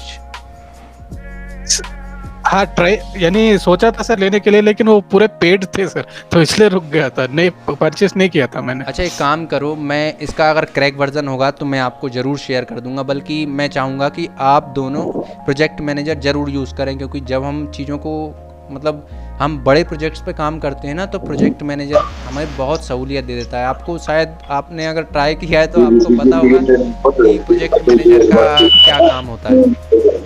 नहीं, ट्राई नहीं किया सर। अच्छा, प्रोजेक्ट मैनेजर मैं आपको बता देता हूँ। प्रोजेक्ट मैनेजर क्या रहता है, जैसे हम जो भी मॉडल्स वगैरह मेरे होते हैं ना, जैसे मेरे जो भी मॉडल्स हैं, जहाँ मेरे मॉडल्स हैं यहाँ पे वो शो कर देता है। जैसे वेजिटेशन का जो भी है मेरा पैनल, कोरोना ट्रीज़, जो भी मतलब मेरे जो असेट्स हैं ना, उनका एक प्रीव्यू मेरे को यहाँ पे सामने दिखा देता है। तो मैं यहाँ से क्या है सिंपली सीन में ड्रैग एंड ड्रॉप कर देता हूँ, तो मुझे क्या है बहुत ज़्यादा चीज़ों में आसानी हो जाती। बट ये थोड़ी सी क्या है एडवांस चीज़ है। मैं मनीष, आप थोड़ा सा बस चीज़ों को देख लीजिए। तो जैसे इस तरीके से क्या है कि मैं जैसे अभी ये कोरोना प्रॉपर्टी है, इसको क्लिक करके मैं यहाँ जहाँ लगाना चाहूँ वहाँ पे ड्रैग एंड ड्रॉप कर सकता हूँ, ठीक है। इस तरीके से मतलब ये प्रोजेक्ट मैनेजर यूज़ होता है। इसके अलावा मटेरियल्स अगर मुझे लगाने हैं तो मैं मटेरियल्स पे क्लिक करूँगा, और जो भी मेरे जैसे मैंने जो भी मटेरियल्स बनाए हुए हैं, जैसे ग्रास हो गया, ग्राउंड हो गया, अभी ग्रास में मुझे दिख नहीं रहा है, यहाँ पे अभी कैटेगरी खाली है, मतलब मेरे मटेरियल बने नहीं हैं। लेकिन जो भी हमने मटेरियल बनाए हैं उनको हम सिंपली ड्रैग एंड ड्रॉप कर देंगे। जैसे मेरा यहाँ पर, इसको साइड करके बता देता हूँ आपको, जैसे मुझे इस पर कोई मटेरियल लगाना है। अच्छा, एक काम करता हूँ, मेरी कैटेगरी अभी सारी खाली हुई है, तो अच्छा जो भी मेरे मटेरियल्स होते हैं ना वो यहाँ पे मुझे शो हो जाते हैं, और मैं यहाँ से जैसे मैंने प्लांट्स ड्रॉप किए हैं ना, उसी तरीके से मैं ड्रैग एंड ड्रॉप करके इस पर क्लिक करके छोड़ दूंगा, तो वो मटेरियल इस पर अप्लाई हो जाता है। इसका फ़ायदा ये होता है कि हमें बार बार चीज़ें क्रिएट नहीं करनी पड़ती। जो भी हमारा, जैसे मैं एक प्रोजेक्ट कंप्लीट कर लिया, इसके बाद उसके सारे मटेरियल क्या है मैं यहाँ पे सेव कर देता हूँ, ताकि मुझे नेक्स्ट प्रोजेक्ट में वो मटेरियल दोबारा से बनाना ना पड़े। आ गई बात आपको समझ में? ओके, ठीक है। उसके अलावा हाँ सर, सर एक डाउट था सर। हाँ बोलिए। हेलो। हाँ बोलिए। हेलो सर, जैसे अभी आप प्रोजेक्ट मैनेजर ओपन किए थे ना सर, वहाँ पे पूरे यानी ये ट्रीज का तो ठीक है सर, इसमें क्या IES लाइट कैसे दिखते हैं वो भी यहाँ पे दिख जाएगा क्या? हाँ बिल्कुल, IES लाइट की मैं आपको एक चीज़ बता देता हूँ। जैसे IES लाइट की है उसकी प्रोफाइल नज़र आती है मुझे एक्चुअली, जैसे ये आपको। हाँ वही पूछना चाहता हूँ। हाँ सर, बस आपको देख के ही समझ में आ गया होगा, ठीक है। हाँ सर, तो फिर ये मस्त है सर, ये सॉफ्टवेयर मस्त है ये। हाँ सॉफ्टवेयर मस्त है, लेकिन मस्त चीज़ों के लिए पे तो करना पड़ता है ना मेरे भाई है ना। और हाँ सर, वो बात तो है। हाँ मतलब क्या है कि पे आप वैसे तो अभी जैसे आप कमा नहीं रहे हैं तो आप क्रैक वर्जन यूज़ कर लीजिए, कोई दिक्कत नहीं है। बट मैं रिकमेंड करूँगा कि जैसे आप कमाने लग जाते हैं, जैसे आपके एक हैंडी अमाउंट आपके हाथ में आने लग जाता है, तो आप चीज़ों को खरीदिए। इससे क्या रहेगा ना कि सामने वाले जिसने ये प्रोजेक्ट मैनेजर जिसने भी डेवलप किया उसके पास अगर फंडिंग नहीं आएगी तो वो इस चीज़ को डेवलप कैसे कर पाएगा। हम सॉफ्टवेयर मतलब मेरे कहने का पर्पस ये है कि मैं ये नहीं कह रहा आपको कि आप क्रैक मत चलाइए, आप चलाइए, क्योंकि जब तक जैसे मैं अगर स्टूडेंट हूँ तो मेरे पास कोई तरीका ही नहीं है ना कि मैं चीज़ों को परचेज़ कर पाऊँ। अगर कोई स्टूडियो है वो तो कर लेगा, लेकिन मेरे पास कोई तरीका नहीं है, तो मेरे पास अल्टीमेटली ऑप्शन क्या बचता है, क्रैक करूं और मैं उस चीज़ को यूज़ करूं। और जब मेरे पास पॉसिबिलिटी हो जाए चीज़ों को ख़रीदने की तो मैं उस चीज़ को परचेज़ कर लूँ। समझ गए ना? मतलब ज़िंदगी में आगे तो बढ़ते ही रहना पड़ता है। आप चाहे क्रैक से आगे बढ़िए और इसके बाद भी कुछ अधिकतर लोगों को मैंने देखा है कि कमाने के बाद भी जो बड़े बड़े आर्किटेक्ट होते हैं उनमें ऑटोडेस्क स्टूडेंट प्रोडक्ट करके लिखा आता है। मतलब एक क्या है कि इकोसिस्टम थोड़ा सही होना चाहिए। मतलब आप करोड़ों कमा रहे हैं, इसके बाद भी आप 2-3 हज़ार का सॉफ्टवेयर परचेस नहीं कर रहे हैं, तो वो तो मैं कहूँगा वो एथिकली तो गलत ही है ना। अच्छा नहीं पवन, मैं आपको ब्लेम नहीं कर रहा था। मैं इसका क्रैक भी देख लूँगा। नहीं सर, मैं बस पूछ रहा था। नहीं, मैं तो इस चीज़ को नहीं सर, मैं एक्चुअली मैं भी सर्च कर रहा था इसको। नहीं, आप अभी स्टूडेंट है ना, आप क्रैक ही चलाइए। मैं आपको रिकमेंड नहीं करूँगा आप अपनी हार्ड अर्न मनी से आप चीज़ों को क्रैक ना करें और मतलब परचेस करें, वो भी मैं आपको रिकमेंड नहीं करूँगा। बल्कि मैं कहूँगा अभी आप क्रैक ही चलाइए, और जब आप प्रोफेशनल वर्क करने लग जाते हैं तो आप ऑटोमेटिकली लाइसेंस परचेस करेंगे, ताकि आपको प्रोजेक्ट मैनेजर की टीम है वहाँ से सपोर्ट वगैरह आपको मिल सके। ठीक है, ओके।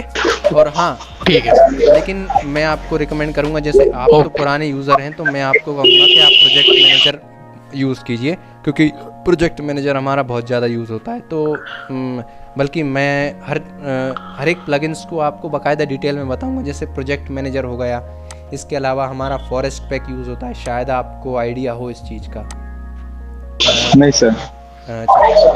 जैसे कि मेरे जो ट्रीज होते हैं ना, जैसे हमें एनवायरनमेंट बनाना होता है, ग्रास बनानी होती है, और जो अलग अलग तरीके की जो होते हैं ना, तो उसकी क्या है, फॉरेस्ट पैक में क्या है, पूरी लाइब्रेरी मौजूद होती है यहाँ पर। जैसे मेरा फॉरेस्ट पैक में ओपन कर लेता हूँ। जैसे यहाँ आपको लीव्स नज़र आ रही होंगी, जो हमारा रोड वगैरह पे लीव्स वगैरह जो हम स्कैटर करते हैं ना, तो उसके लिए हम क्या है, फॉरेस्ट पैक यूज़ करते हैं। इसमें क्या है, हमें बनी बनाई चीज़ें मिल जाती हैं, हम सिंपली क्लिक करते हैं और हमारा जो भी ये चीज़ें हैं हमारी डायरेक्ट अप्लाई हो जाती हैं। जैसे मैं आपको एक करके बता देता हूँ। जैसे मैंने सर ये क्रैक वर्जन है सर? हाँ, सारे क्रैक हैं। मैं जो भी क्रैक हैं वो सारे मैं शेयर कर दूंगा, आपको उसकी कोई ज़रूरत नहीं पड़ेगी। ठीक है, सॉरी फॉरेस्ट पैक नहीं, मुझे प्लेन क्रिएट करना था।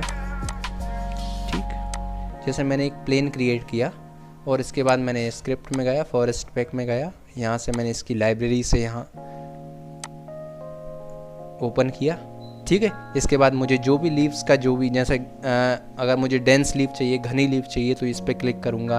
अगर मुझे थोड़ा स्कैटर्ड लीव चाहिए तो इस तरीके से मैं यहाँ पर क्लिक करके, इसके अलावा इसमें और भी प्रीसेट्स बने हुए हैं। जैसे मुझे ग्रास का पूरा लोन बनाना है, जैसे मुझे पूरा फील्ड बनाना है, जैसे हमारे घर के आसपास जो ग्रास की फील्ड होती है ना, जो ग्राउंड होता है हमारा, उसके लिए यहाँ पर पूरे प्रीसेट्स बने हुए हैं। आप इन कुछ चीज़ों को यूज़ कर सकते हैं। तो इससे क्या है, आपका जो टाइम है ना, जो वो बच जाएगा, है ना।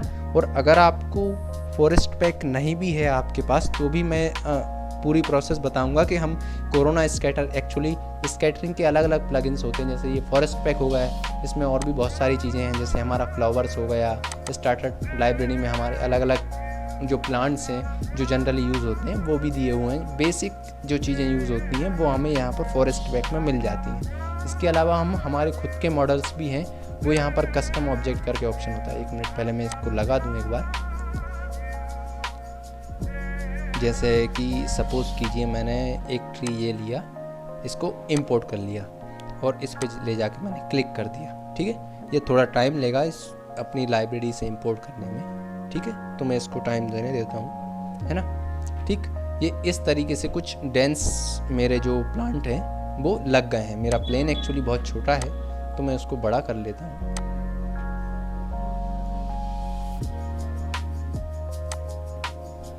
ठीक है, इसके बाद मैं यहाँ से जाके फॉरेस्ट पैक में जाता हूँ। सॉरी,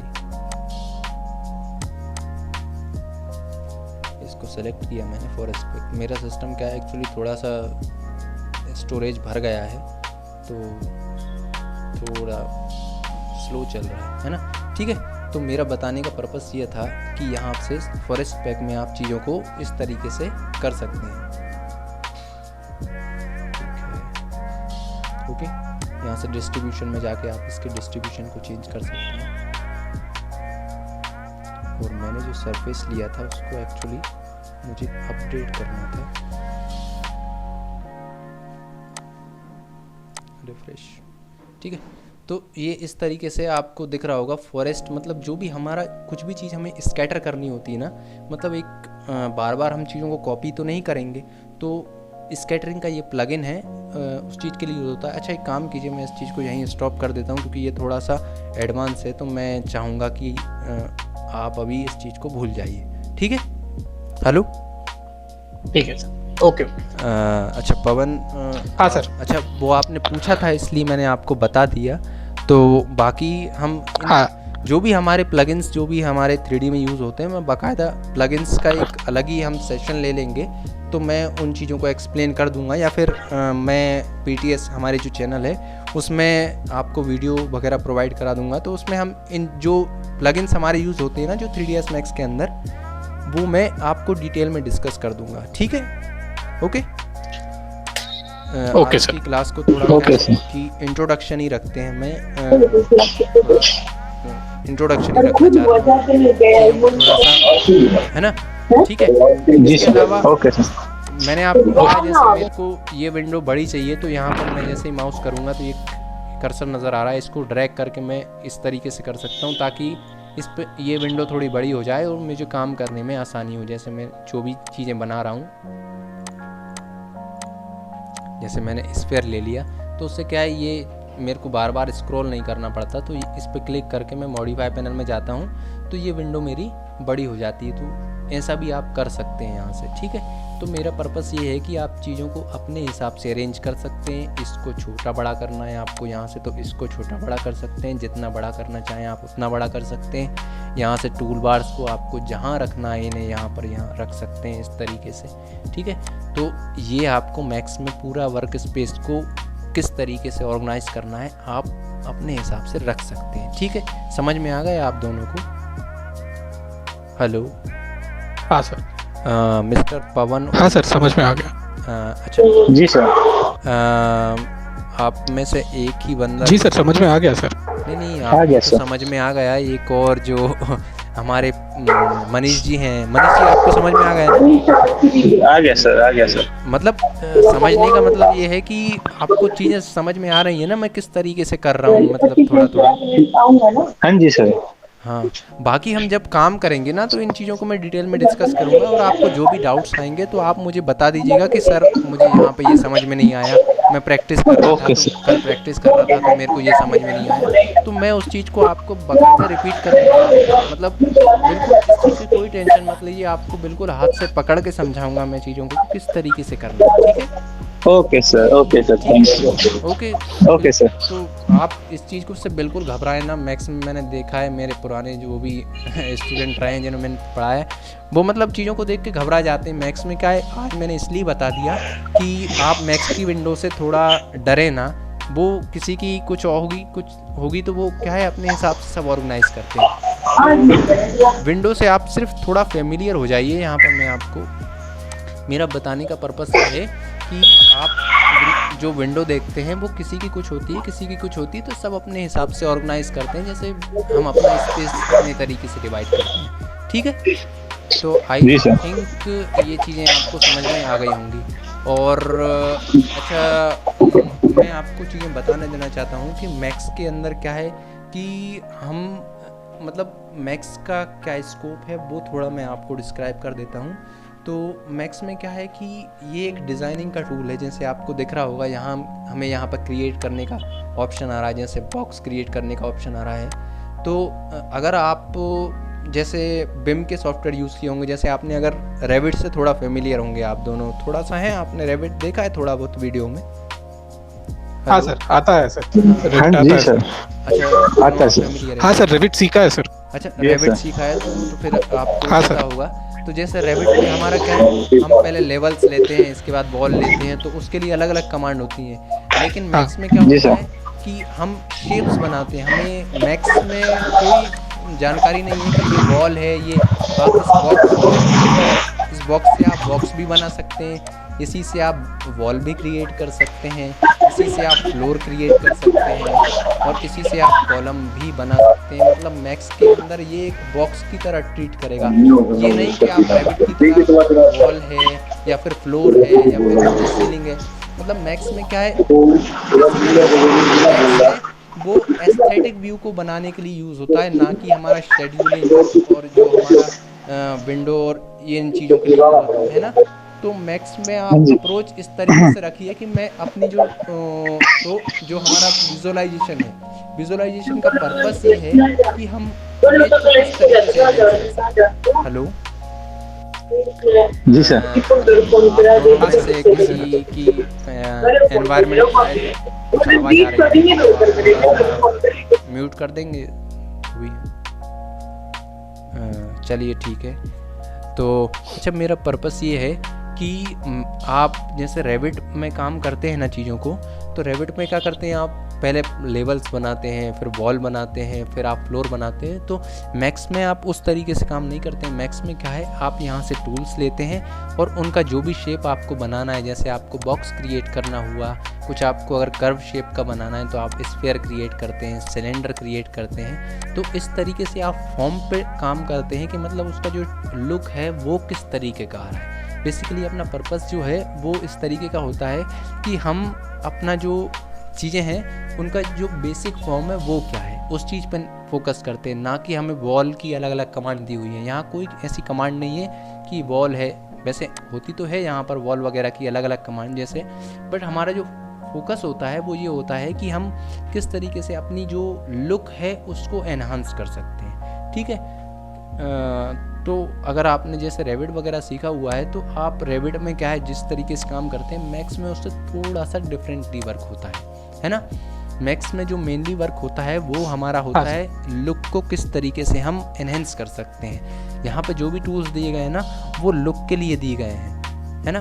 रेविट में बल्कि हमें जितना प्रेसिजन मिलता है उतने हमें मैक्स में नहीं मिलता। प्रेसिजन का मतलब जैसे रेविट और ऑटोकैड में आपको स्नैपिंग और इन्फ्रेंसिंग बहुत अच्छी मिल जाती है। जैसे हम यहाँ पर अगर मैक्स में भी होती है स्नैपिंग, मैं मना नहीं कर रहा हूँ, बट जैसे हम रेविट में काम करते हैं तो आपको एक लाइन नज़र आती है कि ये इससे अलाइन हो गई है। इस तरीके से मैक्स में तो मतलब मेरा पर्पस ये है मैक्स को बताने का कि मैक्स में हम ये चीज़ नहीं देखते हैं कि वो डायमेंशनली कितना करेक्ट है। हम तो कोशिश तो यही करते हैं कि डायमेंशनली करेक्ट बने। चीज़ों को हम फिज़िकल वर्ल्ड के हिसाब से बनाते हैं। भाई अगर कोई चेयर 3 फीट की है तो मैं 3 फीट की बनाऊंगा, बट मैं ये नहीं 1-1 इंची उसका नापूंगा कि यार 1 इंच ये इसका पैर बाहर निकला हुआ है। तो बेसिकली मेरा उसका पर्पस ये है कि हम उसके लुक पे मेनली फोकस करेंगे और हम उसका जो अगर लुक अच्छा आ रहा है और उसका जो डायमेंशन है तो हम चीज़ों में प्रायोरिटी हमारी बेसिकली क्या रहेगी, लुक की रहेगी। ठीक है। तो आई होप मैं अपना जो मैसेज है वो आपको कन्वे कर पाया होऊंगा। Yes sir. हाँ सर। मनीष और आप दोनों को समझ में आ गया ना, मनीष और पवन आप दोनों को? जी सर। हाँ जी। अच्छा ठीक है ना। तो बेसिकली मैक्स का मैंने आपको पूरा विंडो का चीज़ें क्लियर करके बता दी किस तरीके से ये टूल बार होता है। इसके अलावा ये हमारा मूव, रोटेट, स्केल और यहाँ पर ये आपके स्नैप्स के अलग अलग ऑप्शंस मिलते हैं। इसके अलावा यहाँ पर लेयर्स का पैनल है। आपके में जब आप शुरू करेंगे ना तो ये पैनल्स अलग अलग नज़र आएंगे, तो मैं वो भी आपको डिस्कस कर दूँगा, तो वो चीज़ भी हम देख लेंगे। तो बेसिकली मेरा बताने का आज का पर्पस ये था कि मैक्स की जो भी विंडो है उसमें जो अलग अलग टूल्स नज़र आ रहे हैं आपको, ये इस तरीके के यहाँ नीचे आपको जो भी नज़र आ रहे हैं, जैसे यहाँ पर आप क्लिक करेंगे तो इसका जो यहाँ मूव करेंगे तो यहाँ पर इसकी लोकेशन नज़र आ रही है। रोटेट पे क्लिक करेंगे तो ये इसका एंगल बताएगा। जैसे कि मान लो ये है, इसको मैंने रोटेट कर दिया तो यहाँ पे इसका एंगल शो कर रहा है 13.45416। अगर मैं इसको स्केल कर दूंगा तो यहाँ पर ये इसका स्केल शो करेगा 172। मतलब पर्पस ये है कि आप चीज़ों से फेमिलियर हों, कौन सा पार्ट मेरी विंडो का क्या चीज़ों के लिए यूज़ होता है ना। अभी मैंने ट्रैक बार बंद कर दिया था, मैं एक बार ओपन कर लेता हूँ। तो ये हमारा एनिमेशन के लिए यूज़ होता है। ये हमारा इसकी लोकेशन, रोटेशन, स्केल, ये चीज़ों को बताता है। और ये अडेप्टिव डिग्रेडेशन, ये हमारा जब यूज़ होता है जब हमारा सीन बहुत कॉम्प्लेक्स होता है, तो ये जनरली ऑन ही रहता है। आप इसको ऑन ही रखिए, ठीक है। इसका बेसिक पर्पस ये है कि जब हम ज़्यादा जूम कर देते हैं तो ये चीज़ों को क्या है, बाउंडिंग बॉक्स के रूप में बताने लगता है। अभी तो हमारा सीन लाइट है तो अभी बताएगा नहीं, जब हमारा सीन बहुत ज़्यादा वो कॉम्प्लेक्स हो जाता है तो उसके लिए यूज़ होता है, बट ये बहुत रेयर चीज़ है ना। ठीक है। इसके अलावा ये बाकी जो हमारी चीज़ें हैं वो हमारी एनिमेशन के लिए यूज़ होती हैं, जो भी हमारा टूल बार है, जैसे ये की लगाने के लिए यूज़ होता है। तो मैं एक इंट्रोडक्शन एनिमेशन का भी रख दूंगा तो आपको एनिमेशन का बेसिक आइडिया हो जाएगा। अच्छा, आप दोनों को एक चीज़ मैं क्लियर कर देता हूँ कि हमारे कोर्स में हम एनिमेशन को कवर नहीं करेंगे, हम बेसिक्स सीखेंगे एनिमेशन का, और बेसिक सीखने के बाद आप चाहें तो एनिमेशन खुद से कर सकते हैं, मैं आपको चीज़ें बता दूंगा। अच्छा, एनिमेशन इसलिए मैं कवर नहीं करूंगा क्योंकि हमारा जो कोरोना है वो एनिमेशन के लिए इतना ज़्यादा यूज़ नहीं होता। अगर हम एनिमेशन उसमें बनाने बैठेंगे तो उसमें क्या है कि हमें 7-8 दिन हमारे कंप्यूटर को कंटिन्यूसली रेंडरिंग पे रखना पड़ेगा, तब हमारा 1 मिनट का रेंडरिंग कंप्लीट होगी। तो हम उस चीज़ को फिजिबल नहीं मानते हैं। उस चीज़ के लिए हम क्या करते हैं, दूसरे सॉफ्टवेयर को यूज़ कर लेते हैं, जैसे हमारा ल्यूमियन हो गया, ट्विन मोशन हो गया, अनरियल इंजन हो गया, या फिर हमारा एनस्केप हो गया। मतलब एनिमेशन के लिए क्या है, कोरोना सूटेबल है। मतलब कोरोना बहुत ज़्यादा हाइपर रियलिस्टिक एनिमेशन बनाने हो तो आप कोरोना यूज़ कीजिए, बट जो बेसिक वॉक थ्रू बनाना है तो आप ऐसा तो नहीं करेंगे कि आपको सिर्फ वॉक थ्रू बनाना है तो उसके लिए आप बहुत ज़्यादा रियलिस्टिक चीज़ों को दिखा रहे हैं, उसको तो आप यूज़ नहीं करेंगे। इसलिए क्या है, कोरोना में हम जनरली एनिमेशन को अवॉइड करते हैं। हम रियल टाइम जो रेंडरिंग इंजन होते हैं ना, जैसे कि हमारा ल्यूमियन हो गया या फिर हमारा एनस्केप हो गया, जिसमें हमें लुक उतना अच्छा नज़र नहीं आता लेकिन बेसिक चीज़ें पता लग जाती हैं कि हमारा स्पेस में चीज़ें किस तरीके से रखी हुई हैं, तो हम उन इंजन को यूज़ करते हैं। उनमें हमारी शेडोज उतनी अच्छी नहीं आती, उतना अच्छा लुक नज़र नहीं आता, लेकिन क्या एक एनिमेशन बन जाता है उनमें। और ल्यूमियन में तो अब इतना अच्छा हो गया है कि आपका एनिमेशन भी बहुत अच्छा नज़र आता है। तो एनिमेशन के लिए हम कोरोना को यूज़ नहीं करते हैं, उसके लिए हम ल्यूमियन यूज़ करते हैं। तो मेरा बताने का पर्पस ये है कि हम एनिमेशन का बेसिक्स तो इस हमारे कोर्स में पढ़ेंगे।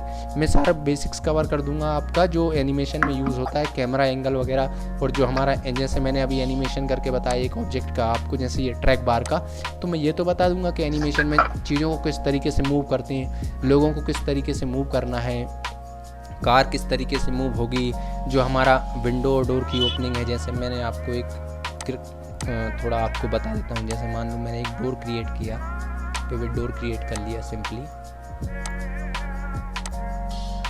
ठीक है।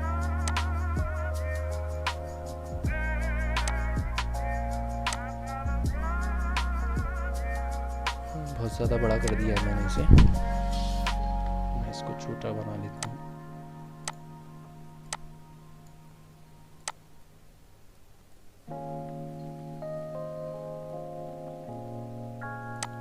ठीक है, इस तरीके का मान लो डोर हो गया मेरा। इसकी डेप्थ थोड़ी सी कम कर रहा हूँ मैं, ऑफसेट थोड़ा सा कम कर देता हूँ, बॉटम रेल को थोड़ा हाई कर देता हूँ इसकी, है ना। ठीक है, कुछ पैनल्स लगा देते हैं ताकि इसमें डिटेलिंग आ जाए। ठीक है, ओके, है ना। ओके, और ये जैसे ये डोर की ओपनिंग का, अच्छा मेरा बताने का ये पर्पस था। जैसे मैंने ये ओपनिंग का किया, ठीक है, इसमें यहाँ पे क्लिक किया और एक की लगा दी मैंने। इसके बाद यहाँ पे गया, मैंने इसको किया मैंने थोड़ा सा ओपन, और यहाँ पे मैंने एक की लगा दी। ठीक है, तो ये सॉरी यहाँ पे गया मैं,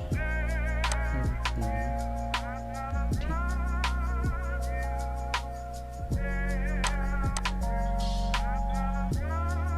अनडू कर लेता हूँ, बहुत ज़्यादा बेटर रहेगा मुझे। ठीक, इस तरीके से, है ना।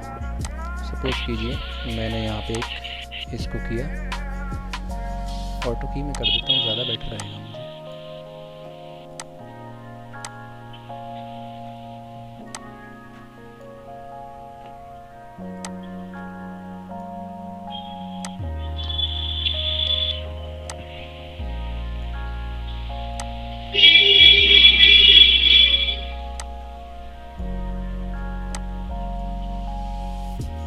ठीक है, तो ये इस तरीके से क्या है, इसकी जो ओपनिंग की सीक्वेंस है वो बन गई। मेरे बताने का पर्पस ये है कि मैं आपको एनिमेशन बताऊंगा कि एनिमेशन किस तरीके से करना, लेकिन उसकी जो फाइनल रेंडरिंग होगी ना, वो कोरोना में मैं आपको नहीं बता पाऊंगा। एक्चुअली क्या है, उसमें बहुत ज़्यादा टाइम लग जाएगा, इसलिए मतलब मैं जो बताना चाह रहा हूँ ना, मैं आपको एनिमेशन सिखा दूंगा, इसके बाद आप चाहें उसके लिए वीरे यूज़ करें या कोरोना यूज़ करें, वो कोई फ़र्क नहीं पड़ता, है ना।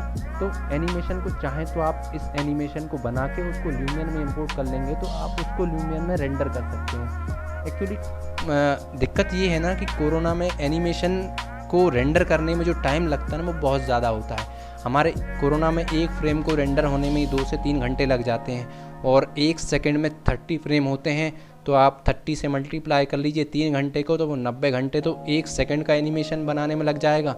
और अगर 1 मिनट का रेंडर है तो 90 × 60, तो आप समझ सकते हैं उसको सालों लग जाएंगे रेंडर होने में। और हमारा सिस्टम इस कोरोना में जो रेंडर होते हैं एक्चुअली वो क्या है, रेंडर फार्म्स पे होते हैं। जो रेंडर फार्म होती हैं उसमें क्या है, बहुत सारे जो CPUs होते हैं, बहुत बड़े बड़े CPUs होते हैं, वो सारे कंबाइन होते हैं। हम रेंडर फार्म को क्या है, कुछ चार्ज देते हैं, उस चार्ज के बदले में वो क्या है, सिर्फ हमें एनिमेशन जो भी हमने बनाया है हमारी फाइल को रेंडर फार्म पे भेजते हैं, और रेंडर फार्म वाले सिर्फ उसको रेंडर करके, वो कोई करेक्शन नहीं करते, वो रेंडर फार्म से हमें क्या है, जो भी उसका आउटपुट है उसको हमें डिलीवर कर देते हैं, बदले में हम उनको चार्ज दे देते हैं। तो हमारा जो सिस्टम है हमें उतना हैवी नहीं रखना पड़ता। जैसे मुझे 5-6 CPU हैं और हमारा जो 128 GB या बहुत ज़्यादा मतलब उनकी मेमोरी होती है। तो बेसिकली मेरा पर्पस ये है कि जो रियलिस्टिक जो एनिमेशन आप जो देखते हो कोरोना, मैंने आपको अभी वीडियो के सबसे फर्स्ट में बताया था आपको दोनों। मेरी आवाज़ आ रही है आप दोनों को?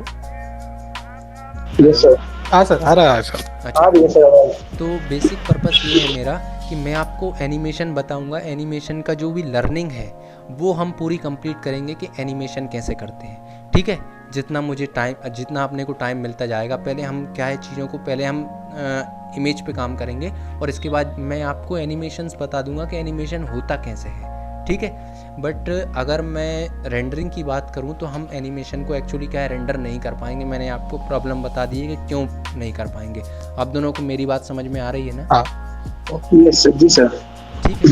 हाँ सर, हाँ समझ में आ गया। तो मैं आपको एनिमेशन का बेसिक्स बता दूंगा। उन प्रिंसिपल्स को अप्लाई करके आप उस चीज़ को कहीं भी अप्लाई कर सकते हैं। आप चाहे ल्यूमियन में करें उन चीज़ों को, चाहे आप वीरे में करें, या फिर कोई भी रेंडर इंजन हो, एफस्टॉर्म हो गया, आपका रेडशिफ्ट हो गया, ऑक्टेन, मतलब रेंडर इंजन तो मतलब भरमार लगी है उनकी। वैसे ब्लेंडर में हो गया जैसे साइकिल्स, ईवी। तो आप एनिमेशन के बेसिक सीख लीजिए। मतलब मेरे जो हम नॉलेज हम इस तरीके से गेन करें कि हमें ये ना रहे कि हम 3ds Max ही आता है हमें, या स्केचअप ही आता है, या रेविट ही आता है। हमें पर्पस हमारा ये होता है कि हम चीज़ों को इस तरीके से क्रिएट करना सीखें कि हमें अगर कोई दूसरा सॉफ्टवेयर भी दे दे, जैसे मुझे अगर 3ds Max के अलावा अगर मेरे को ब्लेंडर पे भी काम करना, मैं अभी ब्लेंडर पे भी काम करता हूँ एक्चुअली, तो मतलब हम प्रिंसिपल्स अपने जो बेसिक्स हैं वो इतने स्ट्रॉन्ग रखें कि मुझे अगले दिन क्या हो, अगर कोई मुझे ब्लेंडर या कुछ सिनेमा 4D या कोई दूसरा भी सॉफ्टवेयर हुआ, उस पर अगर मुझे काम करने को बोले तो मुझे सिर्फ 2-4 दिन लगे उसके जो भी टूल्स हैं उन्हें समझने में, और उसके बाद जो मेरा प्रीवियस नॉलेज है उसमें जो मेरी कमांड्स हैं, जिस तरीके से मेरा जो एक्सट्रूड कमांड है, शेल, सिमेट्री, जो भी हमारे मॉडिफायर्स हैं, उनको मैं उस चीज़ में अप्लाई कर सकूं। मतलब मेरी जो प्रोसेस है ना, मैं उसको इस तरीके से डिज़ाइन करूं कि वो सॉफ्टवेयर इंडिपेंडेंट हो जाए, मेरे को किसी भी सॉफ्टवेयर में काम करने में दिक्कत ना हो। क्योंकि हमारा क्या है, जो एक प्रोजेक्ट कंप्लीट होता है ना, वो ऐसा नहीं है कि सिर्फ 3ds Max ही है या जो भी है।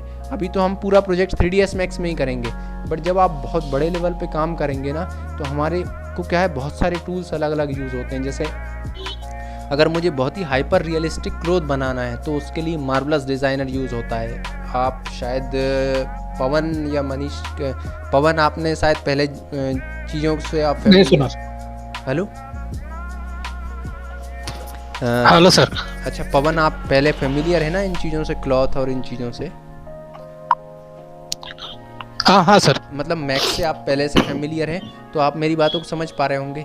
तो क्या है हाँ सर। मैक्स क्या है, एक जनरल पर्पस टूल है। मैक्स में आपको हर चीज़ के टूल्स मिलते हैं, जैसे क्लोथ सिमुलेशन हो गया, या फिर आपका थोड़ा पेंटिंग का भी होता है जिसमें व्यू पोर्ट कैनवस होता है। तो उस तरीके से क्या है मैक्स में, लेकिन आपको जब स्पेशलाइज वर्क करना है ना, तो आपको स्पेशलाइज टूल्स यूज़ होते हैं। जैसे कि आपको अगर बहुत ही अच्छा मटेरियल बनाना है, आपको बिल्कुल उसका लुक जैसा आपको चाहिए वैसा चाहिए, तो आप उसके लिए सब्सटेंस पेंटर यूज़ करेंगे या सब्सटेंस डिज़ाइनर यूज़ करेंगे। अगर आपका सब्सटेंस पेंटर आपके पास नहीं है तो आप आर्मर पेंट यूज़ करेंगे या कोई क्विक्सेल मिक्सर यूज़ करेंगे।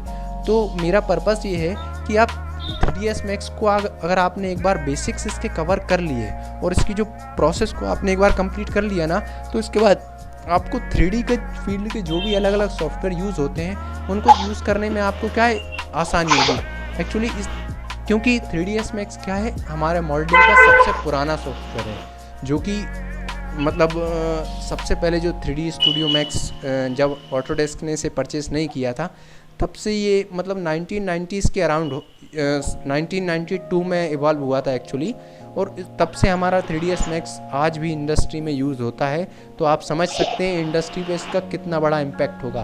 तो हर एक इंडस्ट्री क्या है 3ds Max की जो फाइलें हैं ना उन्हें सपोर्ट करती है। आप देखेंगे जो अधिकतर आपको मॉडल्स वगैरह मिलते हैं ना उनको मैक्स फाइल में मिलते हैं। आप जब सर्च करेंगे तो आपको पता होगा कि मैक्स फाइल में उस मॉडल को, जैसे हमारे जो अलग अलग मार्केट हैं जैसे 3D स्काई हो गया, टर्बो स्क्विड हो गया, और जो हमारा CG एक्सेस, एवर मोशन, उनकी जितनी भी लाइब्रेरीज मिलती हैं ना वो मैक्स फाइल में आपको ज़रूर मिलेंगी। बाकी सिनेमा 4D और जो हमारा ब्लेंडर वो बाकी मिले ना मिले, लेकिन आपको मैक्स फाइल ज़रूर मिलेगी।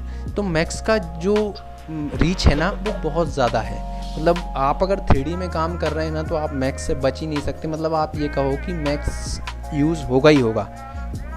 वो इसलिए क्योंकि मैक्स की जो कैपेबिलिटी है ना, मैक्स का जो इनबिल्ट फंक्शन है और उसके अलावा जो उसमें प्लगइन्स जो डेवलप हुए हैं, एक जो इंडस्ट्री मतलब जिस तरीके से डेवलप होती है ना तो उसके अराउंड जो प्लगइन्स है ना वो बहुत ज़्यादा, जैसे अलग अलग, जैसे मैंने अभी आपको बताया फॉरेस्ट पैक, प्रोजेक्ट मैनेजर और जो रेल क्लोन, मतलब उसके अराउंड का एक्सटेंशन, स्क्रिप्ट, बहुत सारे टूल्स इस तरीके से डेवलप होने लग जाते हैं कि वो उसकी जो रीच है ना उसको बढ़ा देते हैं। उसका जो यूज़ है ना वो बहुत ज़्यादा बढ़ जाता है। जैसे मुझे अभी मैंने बताया आपको फॉरेस्ट, हमारा जो भी एक क्लिक पे हमें ट्री पूरे प्लेन में स्कैटर हो गए।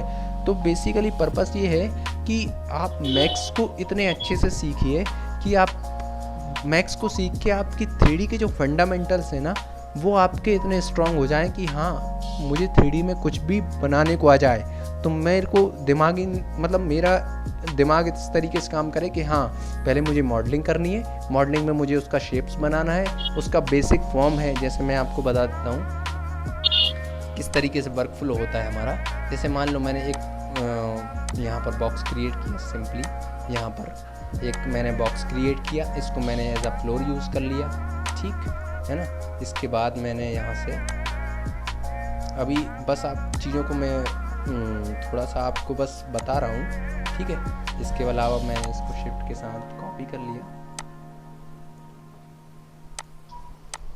ठीक है। इसी को मैं एज अ सीलिंग यूज़ कर लेता हूँ। अच्छा सॉरी, मैं एनिमेशन को बंद कर देता हूँ, मेरा एनिमेशन का काम ख़त्म हो गया है ना, रोड क्लोज हो गया है, ठीक। अच्छा एनिमेशन में देखिए आप ये किस तरीके से, मतलब एनिमेशन में रिकॉर्डिंग हो रही थी तो वो भी हो गई मेरी, है ना। तो अब मैं इसको यहीं रखना चाह रहा हूँ।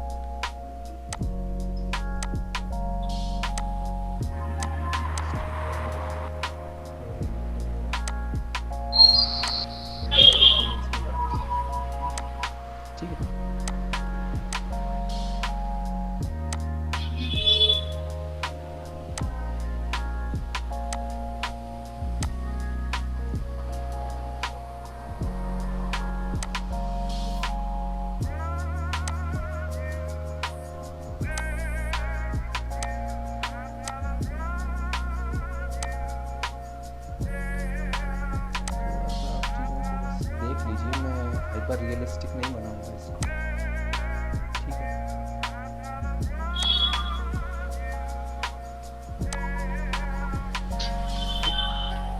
बेसिकली मतलब मेरा सिर्फ इतना पर्पस है कि हम क्या है पहले मॉडलिंग को कंप्लीट करते हैं जिसमें हम हमारे हाउस की अलग अलग चीज़ों को करते हैं। जैसे कि अभी तो मैं आपको सिंपली इस तरीके से बता रहा हूँ। इसके अलावा हम ऑटोकैड प्लान को प्रॉपरली इंपोर्ट करते हैं। हमारी जो पहली प्रोसेस होती है मॉडलिंग, उसको मैं बता रहा हूँ कि पहले हम किसी चीज़ का फॉर्म क्रिएट करते हैं, मतलब उसकी जो बेसिक जो उसका लुक है उसको करते हैं। देन हम यहाँ से मटेरियल एडिटर में जाते हैं और इस पर मटेरियल क्रिएट करके, जैसे मैं यहाँ से बता देता हूँ, ठीक है। जैसे आप पवन आपने पहले देखा होगा तो आपको वीरे MTL पता होगा, वीरे मटेरियल है ना। कोरोना में यहाँ पर कोरोना MTL होता है, तो यहाँ पे मैं कोरोना MTL को ड्रैग एंड ड्रॉप करूँगा, ठीक है। और इस तरीके से इस पर मैं अप्लाई कर दूँगा, यहाँ से इसमें से एक वायर की निकलेगा और इसको मैं यहाँ ला के ड्रॉप कर दूँगा, ठीक है। यहाँ से आपको नज़र इसमें स्टैंडर्ड पे आएगा, ठीक है। यहाँ से इसके बाद हम इसका मटेरियल का लुक देखते हैं, इसका जो कलर है वो चेंज करते हैं। कलर हुआ तो कलर रखेंगे, ठीक। मान लो सपोज करूँ मैंने एक कलर ले लिया, कलर पर जाइएगा, मैं थोड़ा सा मैंने उसको और कलर लिया है ना। इसके बाद हम उसका रिफ्लेक्शन, जैसे कि आप यहाँ पर देख सकते हैं, ठीक। यहाँ से मैंने इसका रिफ्लेक्शन बढ़ा दूंगा, तो यहाँ पर आपको ये इसकी चमक नज़र आएगी। इसके बाद अगर मुझे इसकी चमक कम करनी है, मुझे इसको चमक को ब्लर करना है, इसका लुक जैसे मुझे शैटिन या ग्लॉस जो भी रखना है, हमारा जो फिनिश होती है ना मटेरियल की अलग अलग, जैसे मेरे को कांच में बिल्कुल रिफ्लेक्शन मेरा बराबर नज़र आ रहा होता है, बल्कि जब मैं कोई स्टेंशियल वगैरह देखता हूँ तो मेरे को थोड़ा ब्लर नज़र आ रहा होता है। तो वो सारी प्रॉपर्टीज़ को हम इस पैनल में जाके चेंज करते हैं। रिफ्रैक्शन हो गया, मुझे अगर कांच का मटेरियल बनाना है तो मैं इसका रिफ्रैक्शन हाई कर दूंगा, तो ये मेरा ग्लास का मटेरियल बन जाएगा। इसके अलावा डिस्प्लेसमेंट, अगर मुझे इसमें बम्पीनेस क्रिएट करनी, जैसे मेरा सरफेस इम्परफेक्शन हो गई, या फिर जैसे मुझे कोई भी अनडुलेटेड चीज़ बनानी ना, जैसे मुझे कुछ ग्राउंड क्रिएट करना है तो उसके लिए मैं डिस्प्लेसमेंट यूज़ करूँगा। इसके अलावा वॉल्यूमेट्रिक्स, ये हमारा तब यूज़ होता है जैसे मुझे कोई ग्लास में जो दूध का मटेरियल है या फिर कोई भी ऐसा मटेरियल है जिसमें लाइट जिससे स्ट्राइक होके वो ग्लो नज़र आता है, तो वो वॉल्यूमेट्रिक स्कैटरिंग। जैसे हमारा अगर मुझे फॉग क्रिएट करना है, फॉग तो अच्छा, फॉग में तो हमारा दूसरा मटेरियल यूज़ होता है, या कोई भी हमारा जैसा मटेरियल यूज़ होगा, जैसे हमारी लीव्स को हम देखते हैं तो आप देखें, या फिर हमारी अच्छा बेस्ट एग्जांपल है हमारा जो हाथ रहता है उसको हम लाइट पे रखते हैं तो हमें रेड कलर का कुछ नज़र आ रहा होता है, जैसे हमारा जो खून का रंग है वो ग्लो हो रहा होता है। समझ में आ रहा है आप दोनों को? हेलो जी सर। हाँ सर। तो उस इफेक्ट को क्रिएट करने के लिए हम क्या है, वॉल्यूमेट्रिक और सब सरफेस स्कैटरिंग, SSS का मतलब है सब सरफेस स्कैटरिंग, तो उसको यूज़ करते हैं। तो बेसिक पर्पस ये है कि इसका जो बाहर का जो आउटर लुक है ना, उसको करने के लिए हम क्या करते हैं, हमारी जो सेकंड प्रोसेस होती है मटेरियल, उसको करते हैं, ठीक है। मैंने जैसे आपको बताया इसकी ग्लॉस, इसका जो रिफ्रैक्शन है, उस प्रॉपर्टी को चेंज करने के लिए हम क्या है, मटेरियल वाले प्रोसेस में आते हैं। पहले हमने इसका जो शेप है, मॉडलिंग है, उसमें देखा। इसके बाद हमने इस पर जो लुक है, अभी आपको दिख रहा होगा इसके आर पार नज़र आ रहा है, तो इस तरीके से फिर हमने मटेरियल पे काम किया है ना। और अगर मान लो इसमें मुझे कुछ टेक्सचर वगैरह देना है तो हम यहाँ से बिटमैप वगैरह जो भी हमारा होता है, यहाँ एक मिनट, यहाँ मैप्स में जनरल, और यहाँ से हम बिटमैप लेंगे और ये हमारा इस तरीके से जो भी हमारी लाइब्रेरी है वहाँ से मैं असाइन करूँगा और इसको मैं डिफ्यूज़ कलर में इसके यहाँ पर कर दूँगा, ठीक है। और यहाँ पर ये आपको दिखने लग जाएगा। एक्चुअली ये रेंडरिंग में नज़र आएगा, यहाँ पे नज़र नहीं आ रहा है। तो मेरे बताने का पर्पस ये है कि हम अलग अलग टेक्सचर्स यूज़ कर सकते हैं, अलग अलग मैप्स यूज़ कर सकते हैं। हम आपने अगर थोड़ा फेमिलियर हो या फिर नहीं भी हो तो मैं आपको बता देता हूँ कि PBR मैप्स होते हैं, अलग अलग 4-5 मैप्स होते हैं। जैसे कि हमारा डिफ्यूज़ मैप हो गया, ग्लॉस हो गया, रिफ्लेक्शन हो गया, रिफ्रैक्शन हो गया, डिस्प्लेसमेंट मैप, नॉर्मल मैप्स, जो भी हमारे PBR मैप्स होते हैं उसको किस तरीके से हम यूज़ करते हैं वो हम यहाँ से जानेंगे। जैसे हमारा ये मैप हो गया, अगर मुझे इसका जो नॉर्मल मैप है वो बम्प के स्लॉट में लगेगा, यहाँ इस तरीके से यहाँ करूँगा तो यहाँ बम्प में लग जाएगा। रिफ्लेक्शन जो ग्लॉस का मैप होता है वो ग्लॉस मैप में लगेगा। तो इस तरीके से हम मटेरियल इसके पूरे लुक पे काम करेंगे, तो वो हम मटेरियल वाली क्लास में देखेंगे, ठीक है। मटेरियल की प्रोसेस जैसे ही कंप्लीट होगी, हमने इसका लुक देख लिया, हमने इसका फॉर्म बना लिया, इसके बाद हमने इसके लुक पे काम कर लिया, इसके बाद हम हमारी लाइटिंग पे काम करेंगे। और हो सकता है कि हम पहले लाइटिंग कर लें, इसके बाद मटेरियल पे काम करें, मतलब दोनों प्रोसेस को हम इंटरचेंज कर सकते हैं। उसका पर्पस ये है कि कभी कभार क्या होता है कि हम मटेरियल बना देते हैं और हम जब लाइटिंग लगाते हैं तो हमें पता लगता है यार कि इस लाइट में ये मटेरियल का लुक थोड़ा मुझे वार्म चाहिए, या फिर इसका सैचुरेशन कम है, इसका डल आ रहा है, तो फिर हम वापस मटेरियल पे काम करते हैं। तो हम डबल प्रोसेस से बचने के लिए क्या करते हैं कभी कभार कि पहले हम पूरी लाइटिंग को कंप्लीट कर लेते हैं और इसके बाद हम अपने मटेरियल पे काम करते हैं। तो हमें क्या है, उस पर्टिकुलर लाइट में वो मटेरियल किस तरीके से दिखाई देगा, तो वो हमें बार बार मटेरियल पे 2 बार काम नहीं करना पड़ता। इसलिए मैं कभी कभार, आपने मेरी वीडियो देखी होगी तो उसमें मैंने आपको दिखाया होगा कि पहले मैंने लाइट लगाई थी। आप दोनों ने शायद वो वीडियो देखी होंगी दोनों। हेलो, देखिए सर। तो हाँ सर। हाँ हाँ, समझ में आ रहा है मतलब मैं क्या कहना चाह रहा हूँ, आपको चीज़ें क्लियर हो रही हैं जी सर। मनीष क्लियर है। और पवन? हाँ जी। ठीक है। जी सर। तो पहली प्रोसेस हो गई मेरी मॉडलिंग, दूसरी प्रोसेस हो गई मेरी मटेरियल जिसमें मैंने इसके लुक्स पे काम किया, तीसरी प्रोसेस होती है मेरी लाइटिंग की जिसमें हम कोरोना सन लगाते हैं। अगर मुझे नेचुरल एनवायरनमेंट बनाना है तो मैं कोरोना सन और यहाँ से कोरोना स्काई एनवायरनमेंट इस पर क्लिक करूँगा तो मेरा जो एनवायरनमेंट मैप होता है यहाँ से, अगर मैं यहाँ देखना चाहूँ, सॉरी, इसको मैं 8 प्रेस करूँगा तो ये एनवायरनमेंट में मेरा आ जाएगा। तो यहाँ कोरोना स्काई लग चुका है। जैसे 1 मिनट में अगर अंडू करके बताऊँ, यहाँ से मैं क्लियर कर देता हूँ इसको, ठीक है, सॉरी, ठीक है। जैसे मैं ऐड क्लिक करूँगा ना जैसे ही, तो यहाँ एनवायरनमेंट स्लॉट में अभी नन है तो कोरोना स्काई अपने आप ऑटोमेटिकली यहाँ पे लग जाएगा। तो मैंने एक स्काई के लिए यहाँ से ऐड स्काई किया और सन लगाया, मतलब जो बाहर का एनवायरनमेंट है ना जहाँ से मेरी सीन लाइट होगा, किस तरीके से लाइट होगी उस पर हम काम करेंगे। अगर सन से मुझे लाइट करनी है, सन और स्काई जो हमारा एक्सटीरियर का वर्क होता है वो सन और स्काई से करते हैं, इससे करते हैं। और दूसरा हम HDRI यूज़ करते हैं। जैसे हमें अगर बाहर का जो आउटर एनवायरनमेंट है वो HDRI मैप्स होते हैं, उनको भी मैं डिस्कस करूँगा, बट अभी बेसिकली समझ लीजिए कि प्रोसेस किस तरीके से होती है। थर्ड हमारा जो प्रोसेस रहेगा वो हमारा लाइटिंग का रहेगा, ठीक है। इसके बाद हमारा कैमरे का रहेगा, बल्कि कैमरा और लाइटिंग मैं कोशिश करूँगा कि मटेरियल से पहले करूँ, ठीक है। बट ये चीज़ आप समझ लीजिए कि थर्ड प्रोसेस हमारी होती है लाइटिंग के साथ कैमरे की। तो मेरे को किस एंगल से हमारा व्यू निकालना है, जैसे मैंने इस एंगल से व्यू निकालना है ये, ताकि मुझे दोनों साइड का दिखाई दे। इसको मैं 2 व्यू पोर्ट में स्प्लिट कर लेता हूँ, ठीक है। एक व्यू पे क्लिक करता हूँ, ठीक है ना, और मैं इस कैमरे को थोड़ा सा ऊपर कर देता हूँ, इसके टारगेट को मूव कर देता हूँ ऊपर, ठीक है। तो जब हमने अपना फॉर्म क्रिएट कर लिया, उस पर मटेरियल लगा दिया, इसके बाद हमने जो एनवायरनमेंट था वो प्रिपेयर कर लिया। इसके अलावा अच्छा, मैंने लाइट में आपको एक चीज़ और नहीं बताई, यहाँ पर हमें लाइट के अलग अलग सेट्स मिलते हैं। जैसे हमारा स्फीयर लाइट हो गया, जो कि हमें जिसकी जो बीम्स हैं वो हर डायरेक्शन में 360 डिग्री हमारी लाइट करती हैं। तो उसके लिए मैं स्फीयर लूँगा।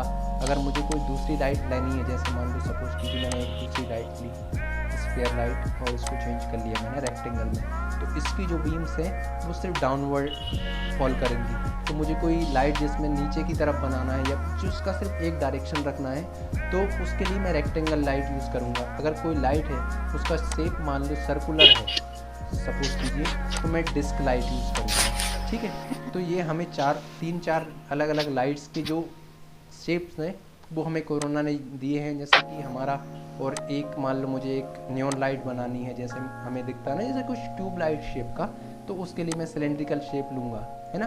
तो ये अलग अलग शेप्स की लाइट होती हैं जिसका अलग अलग पर्पस होता है। सिलेंड्रिकल लाइट क्या है कि 360 डिग्री तो लाइट कर रही है, लेकिन ऊपर और नीचे दोनों तरफ इसकी कोई बीम्स नज़र नहीं आ रही हैं। जबकि स्फेरिकल लाइट है वो हर डायरेक्शन में, इसको मैं किसी भी एंगल से रोटेट करके देख लूँ तो इसका जो बीम है वो हर डायरेक्शन में प्रोजेक्ट हो रही हैं। तो ये मतलब आपको बेसिकली पर्पस ये है मेरा बताने का कि आप लाइट को किस तरीके से चूज़ करेंगे कि मुझे अपनी लाइट को किस डायरेक्शन में दिखाना है ना, जो कि इसकी बीम से नज़र आ रहा होगा।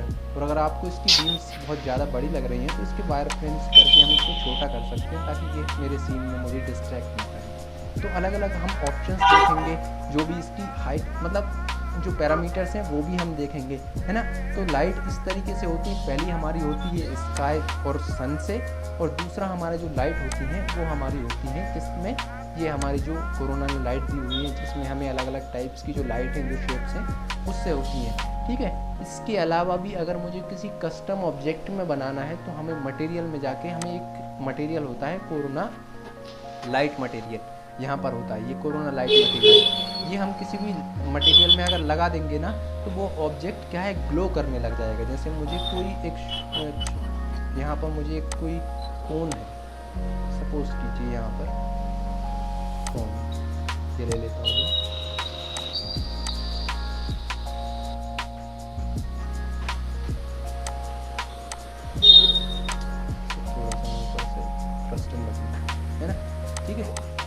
से हम क्या करते हैं, कोरोना का लाइट का मटेरियल है वो लेते हैं यहाँ से और इसको इस पर अप्लाई करते हैं, ठीक। तो ये ग्लो करने लग जाता है। मतलब बेसिकली पर्पस क्या है कि हमारा जो लाइटिंग है ना वो हम किसी शेप से भी कर सकते हैं। जैसे हमारे कोई लाइट के पिक्चर्स ऐसे आते हैं ना जो खुद ग्लो करते हैं, तो उसके लिए हम कोरोना लाइट मटेरियल भी यूज़ कर सकते हैं। तो लाइट करने के अलग अलग हमारे पास तरीके हैं, है ना, ठीक है। आप दोनों को लाइटिंग आई थिंक हो गई होगी। Yes sir. ठीक है, हाँ सर। अच्छा, चीज़ों को हम करना बाद में सीखेंगे, बस अभी आप मेरी प्रोसेस को समझ लीजिए। मैं किस तरीके से आपको काम करना सिखा रहा हूँ वो मैं आपको ये चीज़ बता रहा हूँ, ठीक है ना। और जी सर। लाइटिंग हो गई, हमने पहले ये ऑब्जेक्ट बनाया, इसके बाद हमने उस पर मटेरियल लगाया, इसके बाद मैंने उस पर लाइट लगाई, इसके बाद लाइट के अलग अलग फिक्सचर्स को देखा। जैसे हम इस फिक्सचर को मूव करके यहाँ पे लगा सकते हैं ताकि ये डाउन लाइट का काम करे मेरा, ठीक है। तो लाइटिंग करेंगे, इसके बाद मैंने कैमरा लगाया, कैमरा लगाने के बाद कैमरे को मैंने यहाँ से सी प्रेस करके मेरे कैमरे का व्यू आ जाएगा और शिफ्ट टैब पर प्रेस करूँगा तो मेरा कैमरे में कितना फ्रेम नज़र आ रहा है, मतलब फाइनल इमेज का जो लुक है वो मुझे दिखने लगेगा। और कैमरा लगाने के बाद मैं फाइनली रेंडरिंग पे क्लिक करूँगा, यहाँ रेंडरिंग में रेंडर सेटअप में जाऊँगा, ठीक है। अच्छा, कोरोना में एक फंक्शन ये है, अच्छा आपने वीरे यूज़ किया होगा मिस्टर पवन, आपने शायद, हेलो। हाँ सर बताइए सर। हाँ सर बताइए सर। जी, वीरे में हमें क्या है, लाइट सैंपल और जो उसमें अलग अलग चीज़ें होती हैं ना, जो रेडियंस मैप, कैश, कुछ इस तरीके की यूज़ होती हैं, है ना। इंडरेंस मैप सर, ब्रूट कैश है और इंडरेंस मैप वो जीआई में आ जाएगा। हाँ हाँ, मतलब जीआई के लिए यूज़ होते हैं। तो कोरोना में ऐसी कोई खास सेटिंग है ही नहीं। कोरोना में हाँ सबसे बड़ी बात ये है कि कोरोना में ऐसी कोई सेटिंग है ही नहीं। इसमें आपको जैसा लुक चाहिए वैसा आपको क्या है, मटेरियल, मतलब आप मेन फोकस रखिए अपना लुक पे, मटेरियल और लाइटिंग किस तरीके से आप अच्छा कर सकते हैं। आपको सेटिंग में ध्यान देने की कोई ज़रूरत ही नहीं है। आपको मतलब मेनली फोकस करना है अपना जो क्रिएटिव प्रोसेस है ना, मटेरियल, लाइटिंग का और फॉर्म बनाने पे, उसमें ध्यान देना है आपको। बाकी ये radiance map, cache, brute force और उसमें जो अलग अलग तरीके की रेनहार्ड जो फिल्टर्स होते हैं वो, उसमें आपको ध्यान देने की ज़रूरत नहीं है। मैंने भी वीरे यूज़ किया है, 1 आध महीने यूज़ किया है, इसके बाद मैं कोरोना पे शिफ्ट हो गया क्योंकि मुझे ये क्या है, थोड़ा ईजी लगा, ज़्यादा ईजी होता है कोरोना। आप ये चीज़ों को समझ जाएंगे, अगर आप वीरे यूज़ कर रहे हैं तो आपको ये चीज़ पता लग जाएगी कि मैं कोरोना क्यों यूज़ करता हूँ या फिर कोरोना हम क्यों यूज़ करते हैं, है ना। और बेसिकली क्या है, बहुत सारे लोग जो मिल जाएंगे जो कहेंगे कि वीरे अच्छा है, कुछ कहेंगे कि यार कोरोना अच्छा है। जो कोरोना यूज़ करते हैं वो कहते हैं भाई कोरोना अच्छा है, जो वीरे यूज़ करते हैं वो कहते हैं यार वीरे अच्छा है। तो अच्छा बुरा कुछ नहीं है, हर चीज़ का एक पर्पस होता है कि वीरे कहाँ पे यूज़ होता है, कोरोना कहाँ पे यूज़ होता है ना। कुछ चीज़ें आपको वीरे में ऐसी मिलेंगी जो आपको कोरोना में मिलेंगी नहीं, जैसे कि उसमें लाइट सैंपल्स हैं उनको आप डिफ़ाइन कर सकते हैं, या फिर एनिमेशन के लिए आप रियल टाइम रेंडरिंग उसमें यूज़ कर सकते हैं। रियल टाइम तो खैर दोनों में नहीं होती इतनी अच्छी, बट वीरे में कुछ फीचर्स आपको ऐसे मिलेंगे जो कोरोना में नहीं मिलेंगे। कोरोना में कुछ फीचर्स मैं आपको ऐसे बताऊँगा जो आपको वीरे में नहीं मिलेंगे, है ना। और वीरे और कोरोना दोनों एक ही कंपनी के सॉफ्टवेयर हैं, इसलिए आप इस चीज़ से वो रहिए कि कोरोना और वीरे दोनों अलग अलग हैं। केओस ग्रुप नाम का एक कंपनी है, पहले कोरोना अलग कंपनी का था लेकिन फिर केओस ग्रुप ने उसे खरीद लिया। और मेनली जो कोरोना को डेवलप किया गया है वो आर्किटेक्ट्स के लिए डेवलप किया गया है, और जबकि वीरे है, वीरे का मेन काम है कि उसको जनरल पर्पस के लिए किया गया है। उसका कोई ये पर्पस नहीं है कि आर्किटेक्ट के लिए यूज़ करना या किसी तरीके से, मतलब कोई उसको तो विजुअलाइजेशन में, चाहे वो प्रोडक्ट विजुअलाइजेशन हो, चाहे कोई एनिमेशन यूज़ करना हो, चाहे मूवीज़ में यूज़ करना हो या कोई मोशन ग्राफिक्स में यूज़ करना हो, वीरे एक जनरल पर्पस के लिए है। बट कोरोना का मेन पर्पस है आर्किटेक्ट को सर्व करने के लिए। आर्किटेक्टों को क्या रहता है, उन्हें मेन काम रहता है, वो उलझे रहते हैं ड्राइंग बनाने में, सेक्शन बनाने में, इन चीज़ों में बनाने में। तो वो क्या है कि सेटिंग्स में इतना उलझ नहीं सकते जितना वीरे में सेटिंग्स है। हालांकि उन सेटिंग का अपना यूज़ है, सेटिंग्स होती हैं और हर एक चीज़ होती है, उसका एक पर्पस होता है। बट क्या है कि उन्हें चाहिए कि यार एक टूल हो जिसमें मैं अपने मटेरियल और लाइटिंग, जो अपनी क्रिएटिव प्रोसेस है, उस पर क्लिक कर सकूं और इसके बाद फाइनली रेंडर बटन पे क्लिक करूं और मेरी इमेज निकल के आ जाए, जिसको मैं फाइनली फोटोशॉप में जो थोड़ा बहुत कलर करेक्ट करना है वो कर सकूं, उसमें लुक दे सकूं। और अगर मुझे जो पीपल्स वगैरह लगाने हैं वो लगा सकूँ, फाइनल कटआउट वगैरह। और मेरा जो पर्पस है मतलब उन लोगों का कि उन्हें ध्यान ना देना पड़े जो अलग अलग सेटिंग्स में बार बार घुसने में, ठीक है। तो कोरोना इसलिए प्रेफर किया जाता है कि कोरोना में ज़्यादा सेटिंग्स होती नहीं है और कोरोना का जो लुक आता है ना थोड़ा सा एक रियलिस्टिक लुक आता है। मतलब जो कोरोना का लुक आता है ना वो बहुत ही एक मेरे कहने का मतलब ये है कि कोरोना को जनरली आर्किटेक्टों के लिए बनाया गया है, तो उसको क्या है मेनली बहुत कम एफर्ट में बहुत अच्छा लुक आप निकाल सकते हैं। ये प्रोसेस को आप थोड़ा समझेंगे चीज़ों को तो मेनली पर्पस ये था कि हम मैं थोड़ा सा डिस्ट्रैक्ट हो गया।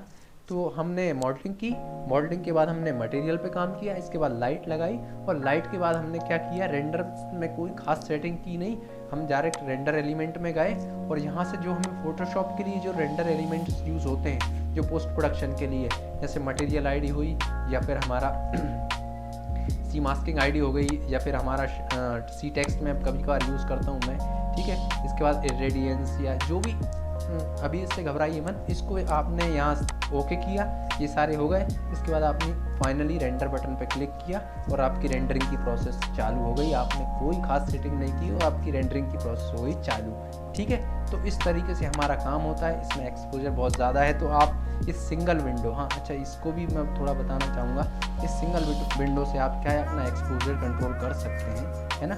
इस तरीके से अभी आपको दिख रहा होगा ये ग्लास का मटेरियल है, इसका लुक आ गया, मतलब बिल्कुल बहुत इजीली चीज़ों को मैनेज कर सकते हैं, है ना, ठीक है। इसके बाद यहाँ पर आप करेंगे, इसके बाद मैंने जो रेंडर एलिमेंट्स लगाए हैं अलग अलग, यहाँ से रेंडर एलिमेंट्स मेरे आ जाएंगे। इसके बाद मैं यहाँ पे रेंडर को करूँगा स्टॉप। यहाँ सबसे पहले मैं यहाँ स्टेट्स में देखूँगा, यहाँ मेरे नॉइज़ का लेवल दिख रहा है, यहाँ पर 3.9% है। मैं इसको 1 से 2% के बाद इसको स्टॉप कर दूँगा। कोरोना में क्या है कि वीरे की तरह ऐसा नहीं है कि कोरोना का रेंडर अपने आप स्टॉप हो जाता है, इसको आप मैनुअली स्टॉप करते हैं एक्चुअली, ताकि आपको ये हो कि हाँ मेरी इमेज की जो नॉइज़ है वो क्लियर इतने तक हो गई है। इसके बाद मैं स्टॉप पे क्लिक कर देता हूँ। इसके अलावा कोरोना में ऑप्शन भी है कि आप चाहें तो ऐसा है कि मान लो मुझे रेंडरिंग अपने आप स्टॉप हो जाए तो उसके लिए भी ऑप्शन दिया है, उसको भी मैं डिस्कस करूँगा। वो यहाँ पर रेंडर सेटअप में रहता है, तो मैं अपनी प्रोसेस करूँगा स्टॉप। इसके बाद मैं यहाँ से सेव ऑल करूँगा, ठीक है। और यहाँ पे इसको मान लो मैंने डेस्कटॉप में कोई लोकेशन दी, एक नया फोल्डर क्रिएट किया मैंने और यहाँ मैंने किया रेंडर्स, ठीक। और यहाँ पे क्लिक किया, नाम दिया अपना रेंडर, ऑल फॉर्मेट्स पे गया मैं और यहाँ अच्छा फॉर्मेट में आपको बता दूँ, एक जेपेग होता है और एक हमारा टिफ या टारगा होता है। टिफ और टारगा क्या है कि हमारे अच्छी क्वालिटी देते हैं, हमारी जो इमेज की क्वालिटी है ना उसको प्रिजर्व रखते हैं। अगर आपको बहुत अच्छा पोस्ट प्रोडक्शन करना हो ना तो टिफ और टारगा आपका फाइल फॉर्मेट रखिए। बट हम जनरली जेपीजी में करते हैं, 90% वर्क हमारा जेपीजी में होता है। और एक और है हमारा ओपन EXR जिसे बोलते हैं, जिसमें हमारा जो पोस्ट प्रोडक्शन जब हम एनिमेशंस वगैरह बनाते हैं ना तो उसमें क्या है EXR फाइल में हमारे जो इमेज की जो इंफॉर्मेशन है वो हमारी बहुत प्रिजर्व रहती है, तो उसके लिए हम ओपन EXR को यूज़ करते हैं। जब हम दाविंची रिजॉल्व या आफ्टर इफेक्ट में जो हम एनिमेशन बनाते हैं ना उसमें हमें क्या है इन्फॉर्मेशन ज़्यादा चाहिए होती ताकि हम कलर करेक्शन बहुत अच्छे से कर सकें, तो उसके लिए हम ओपन EXR फॉर्मेट को यूज़ करते हैं। लेकिन इसका एक ये तो बेनिफिट होगा इसका, लेकिन एक ड्रॉबैक ये है कि ओपन EXR फॉर्मेट है ना वो बहुत ज़्यादा हैवी होता है और बहुत ज़्यादा उसकी फ़ाइल का जो साइज़ है ना वो बहुत ज़्यादा होता है। जैसे मान लो JPG की फ़ाइल है वो 3-4 MB की होगी एक बार को, तो ओपन EXR की फ़ाइल हो सकता है 25 से 30 MB की फ़ाइल हो जाए, तो उसका एक ये ड्रॉबैक भी है। बट ड्रॉबैक हमें कोई खास सा है नहीं, बट जब हम मतलब पर्पस मेरा ये है कि हम इमेज का फॉर्मेट वो रखते हैं जो हमें पोस्ट प्रोडक्शन में हमें जिसका यूज़ होना है ना। अगर मुझे पोस्ट प्रोडक्शन मान लो एनिमेशन करना है तो मैं ओपन EXR रखूँगा। अगर मुझे सिर्फ क्या बोलते हैं पोस्ट प्रोडक्शन करना है फोटोशॉप वगैरह में तो टिफ रखूँगा। और जनरल पर्पस के लिए हमारा JPEG रहेगा जो कि हमारा 90% वर्क के लिए यूज़ होता है ना। और बल्कि फोटोशॉप में भी अगर आप काम करेंगे तो JPEG में ही काम करेंगे तो भी आपका काम अच्छा हो जाएगा। बट मैं ये आपको फ्यूचर के लिए बता रहा हूँ, इन फ्यूचर अगर आप काम करते हैं तो आप बेसिकली टिफ में रखें। आप टिप में रखेंगे तो क्या है, आपकी जो इमेज की क्वालिटी है ना वो प्रिजर्व रहेगी। अगर आप 4K रेंडर निकालेंगे और 4K को अगर आप JPEG में रखेंगे ना तो उसकी जो क्रिस्पनेस है ना वो थोड़ी सी डिक्रीज़ हो जाएगी। JPEG क्या है, इमेज को कंप्रेस कर देता है। उसका JPEG फॉर्मेट का पर्पस यही था कि इमेज के फाइल साइज़ को छोटा रखना, ताकि जब हम शेयर करें एक प्लेटफॉर्म से दूसरे प्लेटफॉर्म में तो उस फाइल का साइज़ छोटा रहे और छोटे फाइल को शेयर करने में क्या है, सामने वाले को थोड़ा सा ईजी हो जाता है ना। बट जब हम खुद का काम करते हैं तो हम इमेज की क्वालिटी को प्रिजर्व करने के लिए टिप का भी यूज़ करते हैं, है ना। तो आप इस चीज़ से फेमिलियर हो गए होंगे कि हम OpenEXR क्यों रखते हैं, टिप टारगा और बाकी जो वीरे इमेज फॉर्मेट है ये के लिए होता है ना। और बाकी स्नैप ये तो अलग अलग पर्पस के लिए यूज़ होते हैं, हम ध्यान नहीं देंगे। हमारा मेनली 3 जो फॉर्मेट है वो मेरे को बताना था। ये इमेज फॉर्मेट की जो डिटेल डिस्क्रिप्शन है उसको आप चाहें तो गूगल पे पढ़ सकते हैं आप। लेकिन मेरा बेसिक पर्पस जो हमारे विजुअलाइजेशन का वो बताने का ये था कि आप 3 फॉर्मेट दिमाग में रखें, JPEG, TIFF और OpenEXR। और चौथा फॉर्मेट है हमारा PNG हमारा की जो ट्रांसपेरेंसी होती है, जो पीछे का बैकग्राउंड होता है रखता है, तो हम जो स्काई रिप्लेसमेंट वगैरह की जो प्रोसेस होती है उसमें थोड़ा सा क्या है हमें ईज हो जाती है PNG में, है ना।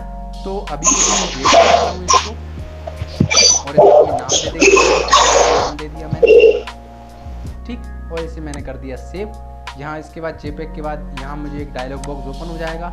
ये बोलता है कि मुझे इमेज की कंट्रोल मतलब इमेज की क्वालिटी क्या रखनी है। अगर बेस्ट रखूँगा तो फाइल का साइज़ लार्ज हो जाएगा, अगर मैं इसको थोड़ा इमेज की क्वालिटी से कम्प्रोमाइज़ करूँगा तो फाइल का साइज़ स्मॉल होता चला जाएगा, लेकिन इमेज की क्वालिटी है वो भी इंक्रीज हो जाएगी। बेसिक पर्पस ये होता है इमेज का फाइल अगर आपको लो रखोगे आप तो जो इमेज की क्वालिटी है वो डल हो जाएगी, और अगर आप इमेज की क्वालिटी को आप बढ़ाओगे तो जो फाइल का साइज है वो इंक्रीज होता चला जाएगा, ठीक है। और बाकी स्मूथनिंग होती है, वो स्मूथनिंग होती है तो पिक्सल में जो आपकी जो शार्पनेस है उसको कैसा रखना है। अगर आपको नॉर्मल रखना है तो नॉर्मल रखिए, अगर आपको बहुत ज़्यादा स्मूथ चाहिए तो आप बढ़ा सकते हैं, बट हम इससे कभी खेलते नहीं हैं। हमें जो नॉर्मली 4 जो तो हम उसी को रखते हैं, 4 3 जो भी है, मैं एक्चुअली 4 कर लेता हूँ इसको, ठीक। तो हम बेसिकली इस 2 पैरामीटर को कंट्रोल करते हैं इमेज की क्वालिटी के लिए, है ना। और हम जनरली कोशिश करेंगे कि हम बेस्ट क्वालिटी में अपना रेंडर करके रखें। Quality is matter. Actually look में अगर आपकी क्वालिटी नहीं है तो फिर तो बेकार है यार, ठीक है। तो हम बेस्ट क्वालिटी में करेंगे, ठीक। तो ये रेंडर इंजन से हमारी इमेज सेव हो जाएगी। मैं इसको मिनिमाइज़ करके आपको बता भी देता हूँ।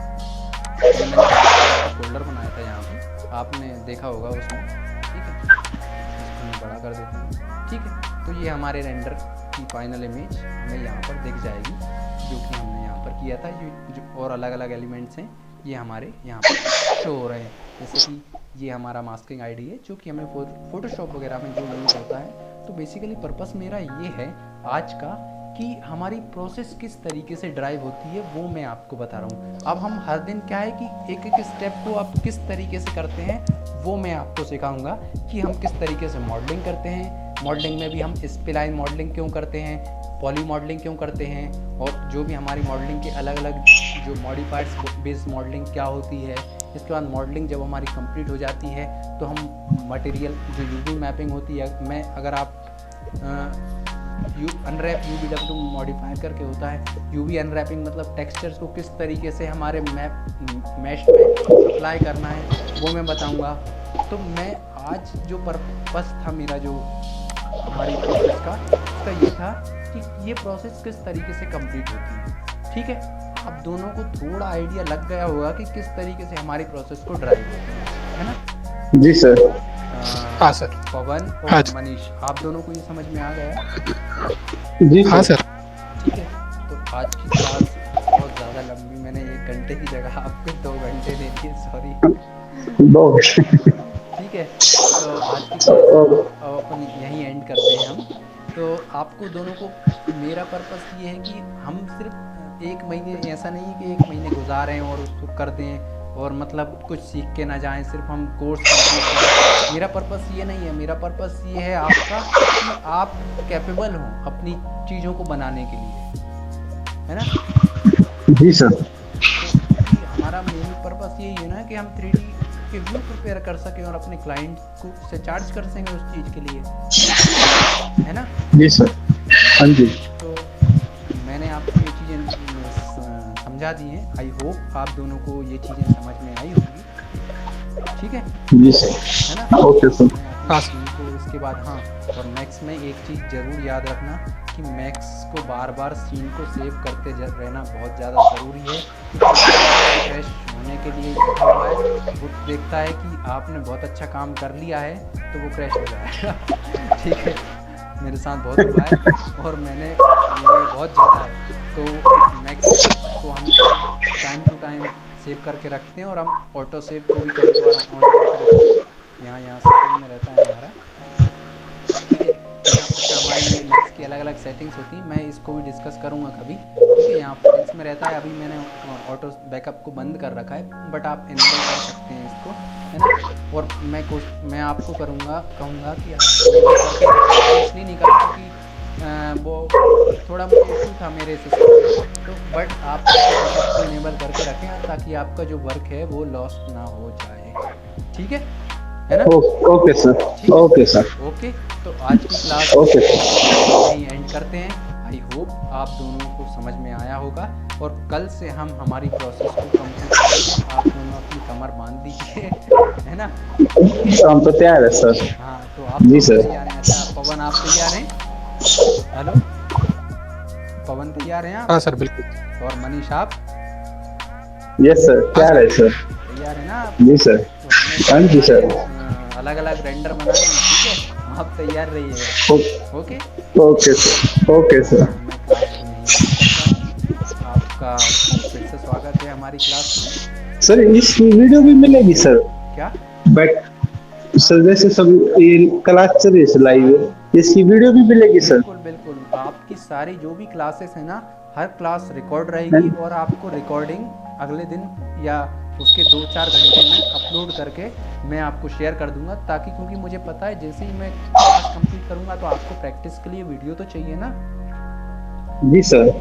ऐप पर ही मिलेगी सर ये वीडियो? हाँ, आपको ऐप पर सारी रिकॉर्डिंग्स हैं वो सारी अवेलेबल रहेंगी, ताकि आप देख के प्रैक्टिस कर सकें, उनको रिवाइंड कर करके आप प्रैक्टिस कर सकें और उसके बाद आपके जो भी डाउट्स आते हैं वो आप मुझे अगली क्लास में पूछ सकते हैं। हम ऐसा कर सकते हैं कि शुरू के 15 मिनट या जो भी हम 5 दिन में एक बार हम या जो भी हमारा रहेगा, हम एक ग्रुप क्रिएट कर लेंगे, हम ग्रुप में आपको ऐड कर देंगे और आप जो भी डाउट्स हैं वो आप अपने ग्रुप में बोल सकते हैं कि सर मुझे इस जगह ये प्रॉब्लम आ रही है, तो हम या तो ग्रुप में डिस्कस कर लेंगे या मैं आपके सिस्टम का एक्सेस लेके उस चीज़ को कर लूँगा, ठीक है। Okay sir. Okay sir.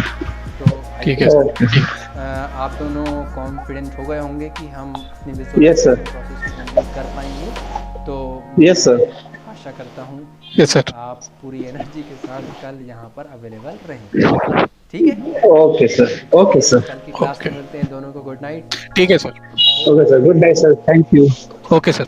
Okay, good night. Good night sir. Good night.